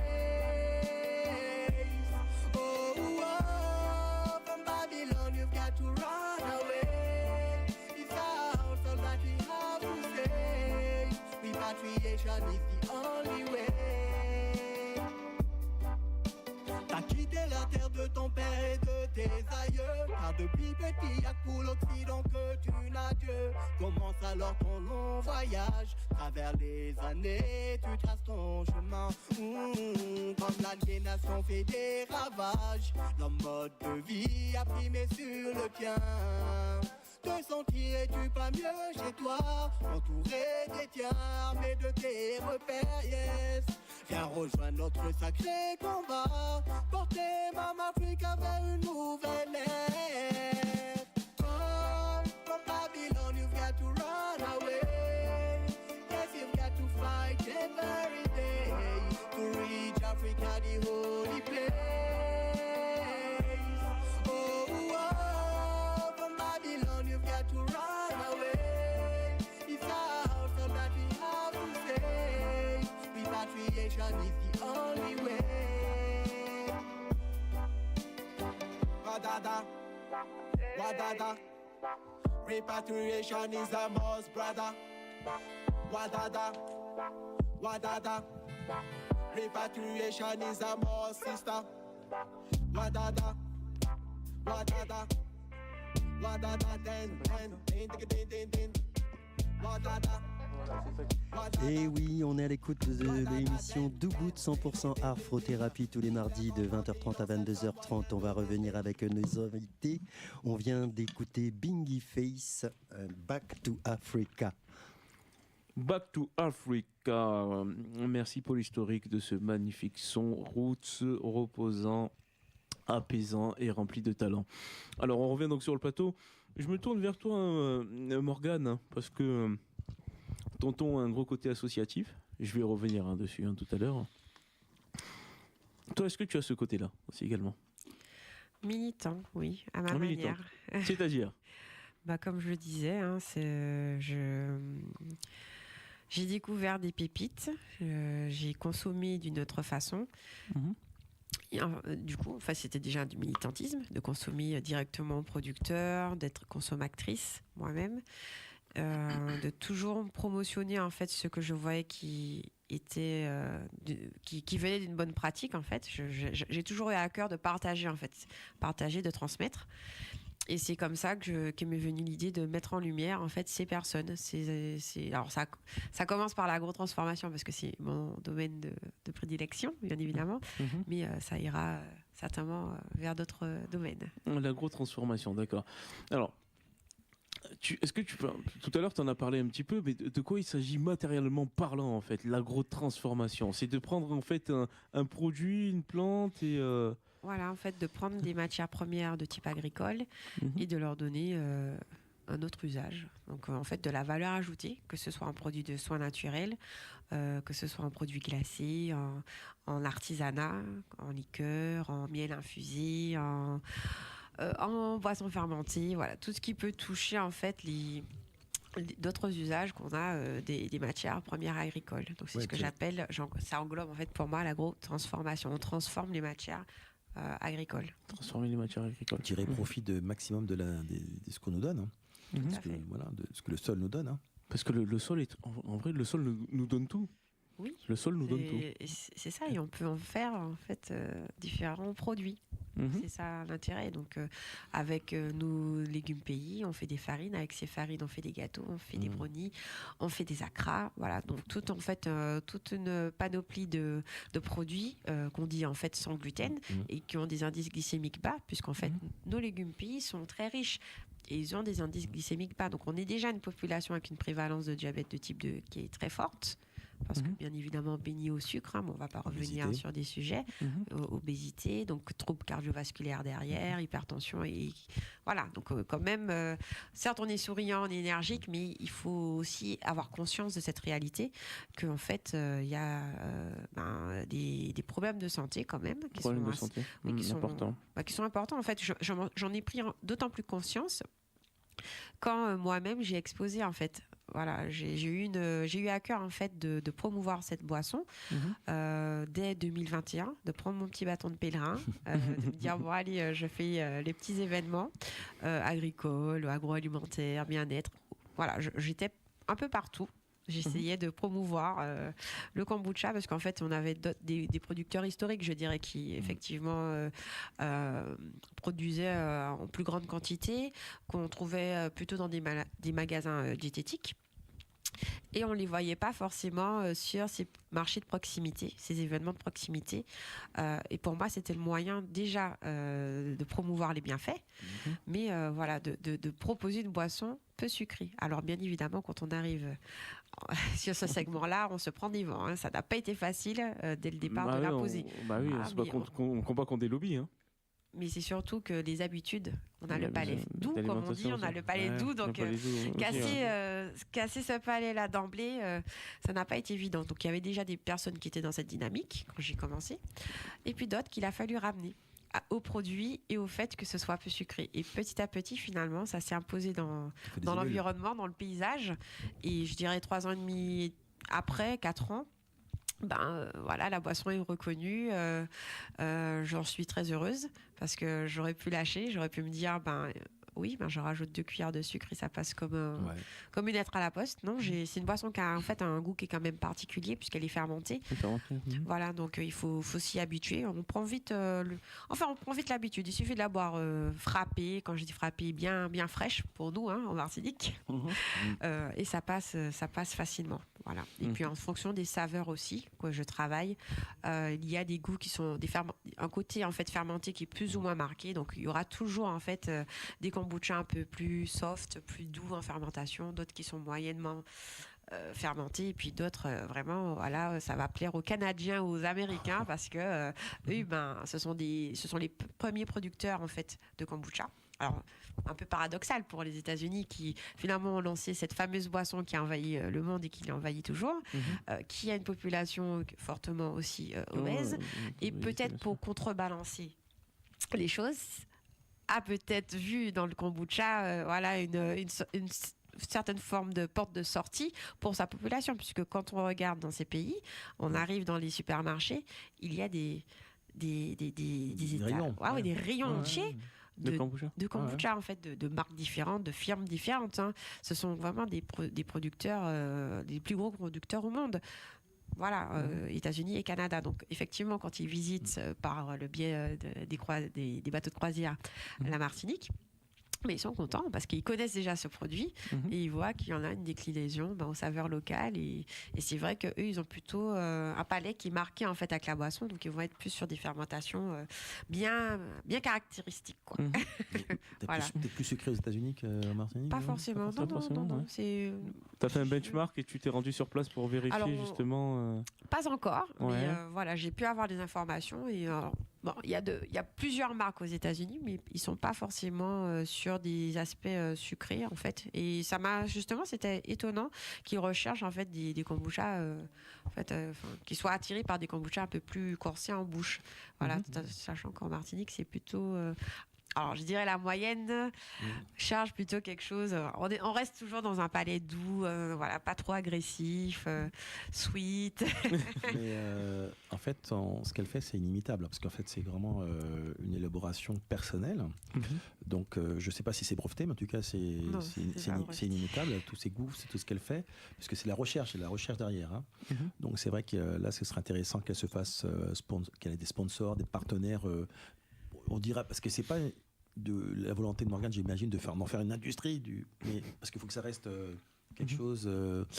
Faut pas, parce que si c'est fait en production massive, après ça perdra de son goût, de sa valeur. Mais quand même, je pense que si elle avait, je le dis aussi, j'en profite d'être à la radio, une production plus massive, parce que là, elle le fait quand même assez seul. Je suis seule en production. En fait, je maîtrise, j'ai développé mon process de fermentation. Comme je disais, ça fait écho à mes bases scientifiques. Donc, je comprends ce que je fais, je sais pourquoi je le fais. C'est déjà une bonne chose. Et mon idée, c'était vraiment de faire en sorte que le kombucha il se gorge des bienfaits de ce que je fais fermenter. Voilà. C'est pour ça qu'il est particulier. Je pense qu'il commence à avoir une certaine notoriété en Martinique par rapport à ça. Il faut voir le nombre de personnes de témoignages en fait que j'ai de personnes qui ont de l'hypertension, du diabète, du cholestérol ou tout simplement qui veulent s'affiner un petit peu. Alors là, j'en ai un, bon, voilà, je vais pas le citer, mais il se reconnaîtra. Voilà, les personnes qui le consomment le reconnaîtront. Et pour aussi les douleurs. Alors, on parlait de certaines maladies, mais on a l'endométriose en Martinique qui fait un ravage, des douleurs menstruelles aussi. Et donc j'ai développé un kombucha à base de CBD, donc je vais pas honte de le dire, voilà. J'ai une gamme CBD, donc j'ai 3 parfums, une pour tout ce qui est troubles de l'anxiété, troubles du sommeil, stress, voilà. Un autre parfum, pour les règles douloureuses et l'endométriose, et puis un parfum qui est un peu plus complet, qui reprend problématique de peau. Alors, c'est le spécial détox en fait, il porte bien son nom. Problématique de peau puisqu'il a, en fait c'est un kombucha à base de cassia alata et pas que, de 5 plantes. On peut travailler à la fois tout ce qui est détoxification des émonctoires, donc les organes filtrants du corps, les reins, le pancréas, la vessie, enfin voilà. Passer tout en revue. Et alors il y a le spécial détox seul et le spécial détox CBD, donc le plus complet et qui va s'attaquer bien évidemment à tout ce qui est douleur articulaire, douleur inflammatoire, donc il va encore plus loin. Voilà. Donc c'est ça ma force en fait, c'est que je fais pas que du kombucha, il y a vraiment quelque chose derrière, c'est apporter en plus une boisson énergisante, pétillante, fraîche, peu sucrée et qui de toute façon quand vous consommez même en dégustation, c'est assez hallucinant. Un jour, j'exposais, il y a une personne qui s'est plainte, elle s'est plainte de maux d'intestin, je crois. Elle me dit, ça fait des années que je traîne ça, bon, je suis habituée, j'ai mal et tout ça. Alors, je lui ai dit, bon, je lui ai donné un grand verre, comme le tien, de kombucha à base de CBD. Je lui ai dit, allez-y, faites votre marché, et puis si vous avez un mieux, revenez me voir. Elle est revenue 1 heure et demie après. Elle me dit, mais qu'est-ce que vous m'avez fait? Qu'est-ce que vous avez... C'était quoi votre truc? C'était quoi cette boisson? Alors, elle me dit, mais je comprends pas. Mais j'ai plus mal. Oui, ça ne m'étonne pas. Donc, elle a fait sa cure et elle me dit, mais c'est un problème que je traîne depuis des années. Encore une anecdote, quelqu'un qui avait mal au genou, qui achetait du kombucha pour toute autre chose, et qui finalement me dit mais attends, mais ça, on aurait dit que ça agit sur la douleur que j'ai au genou. Voilà, donc attention à ce que tu dis, parce que tout à l'heure on va avoir à la porte tous les pèlerins qui vont à Rome, ils vont venir ici. Pourquoi pas. Et c'est Rudy qui va les accueillir. C'est lui qui va ouvrir la porte. Avec plaisir. Produit miracle, je suis convaincu de ce que Morgane dit. Alors voilà, donc c'est aussi lié à mon process, comme je disais, de fabrication, qui fait en sorte de maximiser sur ce qui est fermenté dans le kombucha, parce que je fais pas de kombucha nature. En fait, c'est pas mon essence. Si tu veux, je suis créative en fait. Quand j'ai eu du kombucha dans les mains, j'ai eu à cœur j'ai fait ça naturellement. J'ai exprimé une certaine forme de créativité. Et c'est comme ça que c'est venu. Je me suis dit, tant à créer quelque chose, autant que ça fasse du bien. Voilà, donc l'aspect scientifique, le côté créatif, pouf, mes produits. Tu vois, tout ça, c'est, comme on disait tout à l'heure, c'est vraiment de la recherche. Avec une maîtrise de la chaîne de valeur aussi. Une maîtrise de la chaîne de valeur et beaucoup de volonté, parce qu'il faut dépasser certains freins en fait. Parce que si j'avais écouté effectivement les premiers retours, je me serais arrêtée. Il y a beaucoup de biais cognitifs, il y en a encore, et elle se bat. Donc en fait, c'est vraiment aussi, pour moi, c'est un exemple parmi d'autres femmes martiniquaises et ailleurs, d'autres pays ultramarins, mais beaucoup de femmes martiniquaises, j'en connais, sont très courageuses et font des choses là où on les attend pas. Exactement, c'est ça qui est bien. Tout à fait. Dans l'innovation.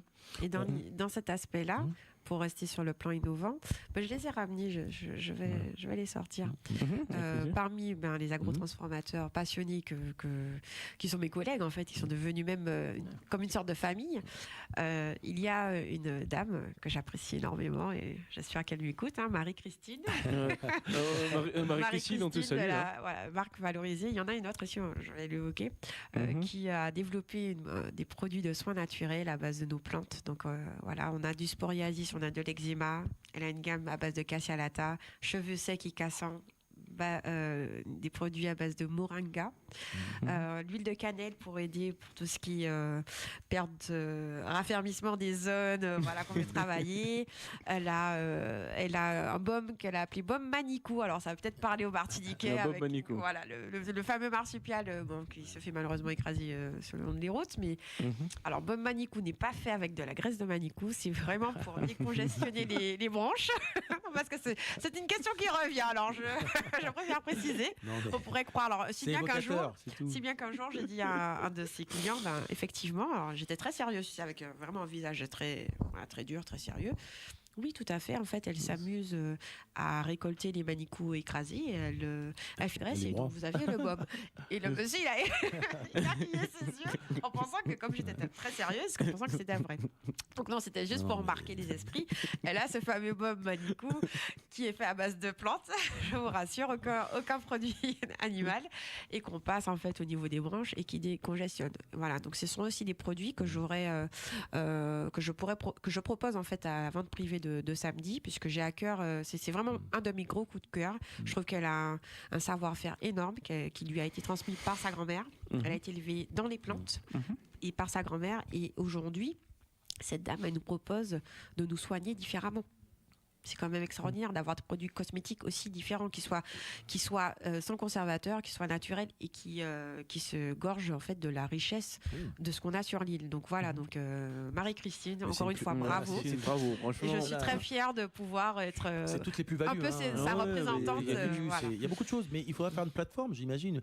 En fait, c'est déjà dans l'esprit de l'événement. Alors, c'est vrai qu'il y a 2 événements. Il y en a un en Martinique le vendredi 14 mars. Alors, c'est en face de l'école primaire de Batelier Rachel Cher, de 7h à 19h. Donc c'est le concept en fait que j'ai lancé avec Marie-Christine et Noëlla. Alors Noëlla, elle fait ce qu'elle appelle des stick nous. En fait, ce sont des sortes de bâtons glacés, un peu comme les floups, mais avec les saveurs des fruits et des plantes. Alors je peux vous dire que vous redécouvrez les floups quand vous prenez un floup de Noëlla.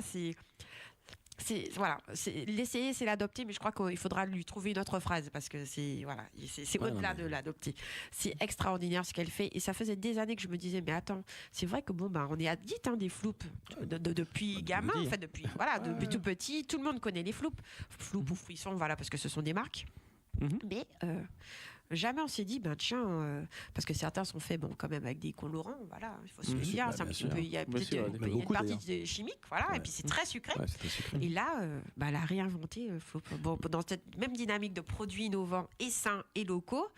Noëlla fait un floup peu sucré avec des 100% fruits et des plantes. Il fallait le faire, il fallait oser, elle l'a fait. Mais tu vois, ça, comme tu parles des floups, tout ça, c'est le patrimoine, la culture. Quand on part en Martinique, moi, de mon enfance, c'était les frozen, c'était le floup, c'était les sodas.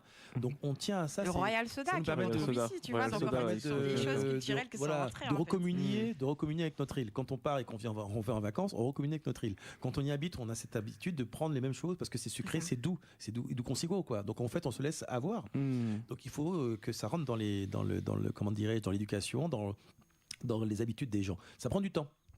Mais on va y arriver parce que ces femmes-là, c'est des combattantes. Elles innovent. Il faut leur donner beaucoup de paroles. Mais il faut nous soutenir. Nous soutenir, c'est aussi venir aux événements, venir découvrir, discuter. En fait, et comme je dis, ce n'est pas que de la vente ou des produits, il y a un savoir derrière. Combien de personnes se sont arrêtées au stand de Marie-Christine, la fameuse personne qui fait les produits qui nous regarde et qu'on salue encore. Et ils lui ont posé des questions parce qu'effectivement, dans la voie classique, ne trouvait pas de solution. Et moi, je trouve que c'est une faiseuse de miracles. Franchement, ces produits, c'est exceptionnel. Parce que les personnes qui arrivent avec une peau dans un état, et puis après, un mois après, regardez, c'est assez magique. En tout cas, Comme quoi, on a de quoi faire. il y a du talent. Il y a du talent. Et l'idée était vraiment de le montrer, de dire, non, on n'est pas n'importe qui, n'importe quoi. Regardez ce qu'on fait et ce qu'on sait faire. Il y a vraiment de la matière. Et ce sont des métiers d'avenir aussi. Un gros information, mais je connais des femmes dans le BTP. Des femmes chefs d'entreprise en Martinique, dans le BTP. Alors Rudy, comme le temps passe, hélas, et oui, que ça c'est une émission qui devait durer 3 heures. Exactement. Ah oui, quelque chose à dire. Est-ce qu'on pourrait rajouter 1 heure, la régie? S'il vous plaît. Ils reviendront, c'est une certitude. Non, je crois qu'il y en a... Là, on n'est même pas un dixième de ce qu'on a à dire. Bah oui, non, mais c'est pour ça, c'est extraordinaire. En tout cas, moi, je me régale. Et je crois savoir qu'il y a un événement à présenter de ton côté prochainement, Rudy. Alors, il y en a pas mal, mais je parle je connais une femme exceptionnelle qui s'appelle Jenny Hippocrate. Jenny Hippocrate, oui, tout à fait. Qui est présidente contre la lutte contre la maladie, la drépanocytose qui attaque les globules rouges. Et elle fait un gala qui va se passer le 14 juin à Paris. Donc elle cherche des partenaires, des sponsors, et puis que les gens viennent à ces gala. Donc j'ai pas le lien, mais il faudrait que je vous le passe, je le passerai à la régie après. Avec plaisir. Pour pouvoir s'inscrire à ce gala. Voilà, c'est vraiment important. Je l'ai accompagné. Alors j'ai fait un voyage en Inde en début d'année, en janvier, pour d'autres raisons. Parce que j'ai des origines indiennes, je suis dans une association indienne d'organisation internationale. Ça, c'est aussi cette chose qui, en fait, promeut justement tous ces entrepreneurs indiens issus de la diaspora qui ont été déportés en Martinique ou ailleurs. Et on forme une force, parce qu'on est entrepreneur, mais il n'y a pas que. Il y a de tout, il y a des entrepreneurs, il y a des écrivains, il y a plein de gens. Et c'est aussi, voilà, on sait importer notre savoir-faire aussi en Inde, et l'Inde aussi essaie de nous le rendre bien. Mais c'est pas ça dont je veux dire. Elle est partie avec moi, Jenny Hippocrate est partie avec moi en Inde, et on a visité des hôpitaux et des labos, justement, pour voir un petit peu ce que faisaient ces gens-là dans leur recherche contre la drépanocytose. Et donc voilà, on essaie de créer des partenariats. Donc venez nombreux à ce gala le 14 juin. Ça va se dérouler où exactement? Alors je crois que c'était à l'Hôtel de Ville, il y a eu... je crois que c'était l'an passé, mais cette année, je ne sais plus. Alors, je le dirai à la régie, mais je crois que c'est... Je pense, je peux faire de bêtes d'erreur. Il se peut que ce soit à l'Hôtel de Ville aussi, mais je préfère pas dire de bêtes d'erreur. Voilà, donc c'est ce que je fais. Donc, et puis, je suis aussi... alors, parallèlement, parce qu'on parlait d'association, parce que là, je parlais des femmes, mais je parle aussi des enfants, c'est important. Oui. Je suis administrateur d'une association à Mayotte qui s'occupe des enfants déscolarisés, des enfants de la rue. Il y a à peu près 3000 enfants entre 4 et 16 ans dans les rues de Mayotte. Ce sont des enfants dont les mamans ont accouché qui viennent des Comores. Les mamans repartent dans leur pays parce qu'on ne peut pas rester. Les enfants restent parce qu'on préfère les confier aux tontons tatis, tout ça. Les enfants sont esselés, délaissés. Et donc, j'ai été vraiment, comment dirais-je, très sensible à cette cause. Je suis jamais à Mayotte. Ça fait 6 ans. On a réussi à créer 5 écoles, 700 enfants dans ces écoles. Voilà. Alors l'État français, je ne sais pas ce qu'il fait. Il fait des choses, il va dire qu'il fait des choses, mais c'est pas suffisant. Il y a eu en plus le cyclone Chido qui a dévasté la Mayotte. Tout est dévasté et la situation est encore pire qu'avant. Donc on a besoin entre pays ultramarins. Des fois, on ne connaît pas les pays des autres. Moi, je ne suis jamais allé à La Réunion, je ne suis jamais allé à Mayotte, tout ça. Mais c'est aussi nos compatriotes. On est français. Donc, il faut prendre en considération ces gens, il faut les aider, il faut qu'on les aide. Il y a des... Bon, voilà, je n'ai pas les liens là, mais je pourrais aussi le diffuser aussi. Venez en aide à Mayotte, ceux qui m'écoutent en ce moment à la radio, et puis ceux qui ne m'écoutent pas, faites passer le message. On a besoin... de vêtements, de produits de première nécessité. Il y a des gamins, il y a des bébés, on a besoin de lait en poudre, tout ça. Donc c'est important qu'on sache que des choses comme ça se passent à Mayotte. Je pense que la plupart des gens ne se disent pas que le 101e département de la France est dans une situation catastrophique. Ça était déjà avant Chido. Donc la Réunion a eu un cyclone, mais je ne sais pas si la Réunion, c'est Mayotte. Mais je sais que Mayotte, c'est vraiment le tiers-monde quand on y va.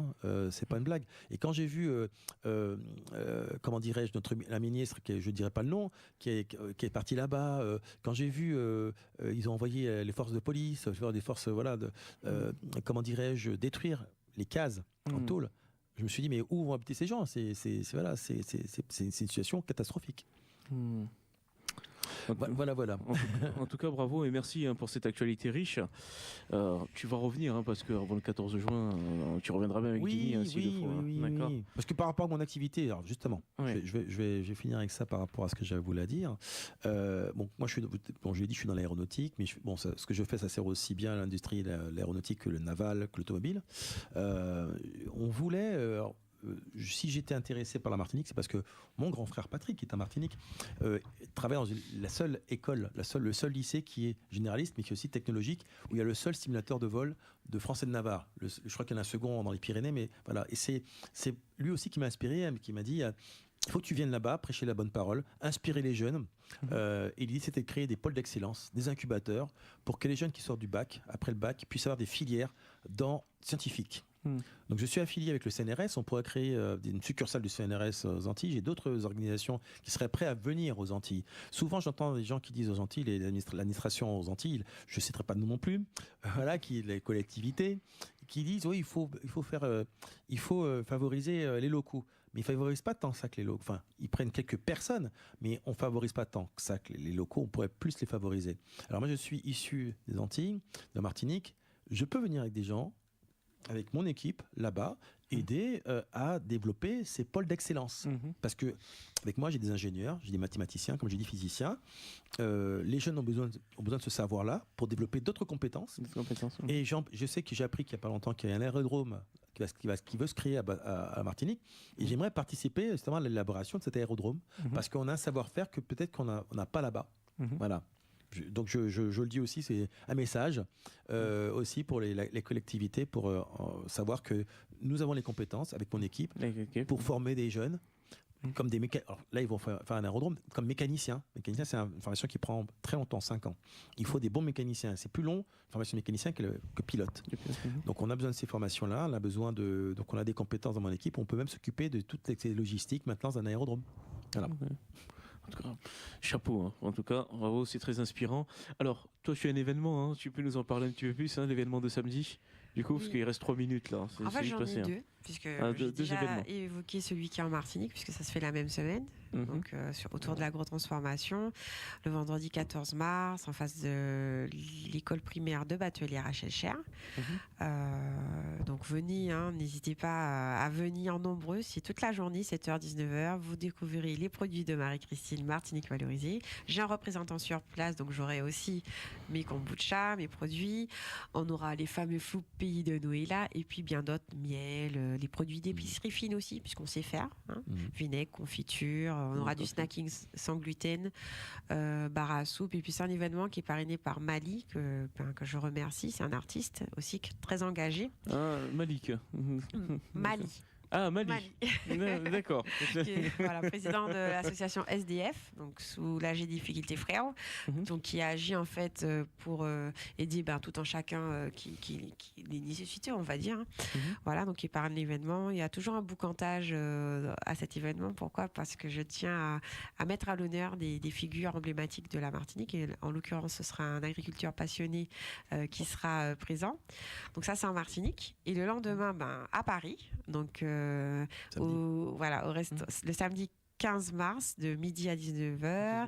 Dans le 11e. Dans le 11e, le Soleil d'Or, le restaurantier de Soleil d'Or. Donc, on pourra venir déguster. Il y aura des offres spéciales cure aussi. Voilà, j'ai à cœur aussi de permettre à tout un chacun d'en avoir. Il y aura un cocktail qui sera créé spécifiquement avec le kombucha. Alors, c'est aussi une nouveauté que j'ai créée depuis juin 2023, de décliner le kombucha autrement. Donc, dans des poissons de type smoothie ou des cocktails comme les Virgin Morito. Donc, c'est revisité. C'est avec des sirops locaux quand je l'ai fait, comme un Virgin Morito, sans alcool. Et au lieu d'utiliser certaines boissons industrielles, on va utiliser plutôt du kombucha et ça donne un goût extraordinaire. C'est hyper rafraîchissant.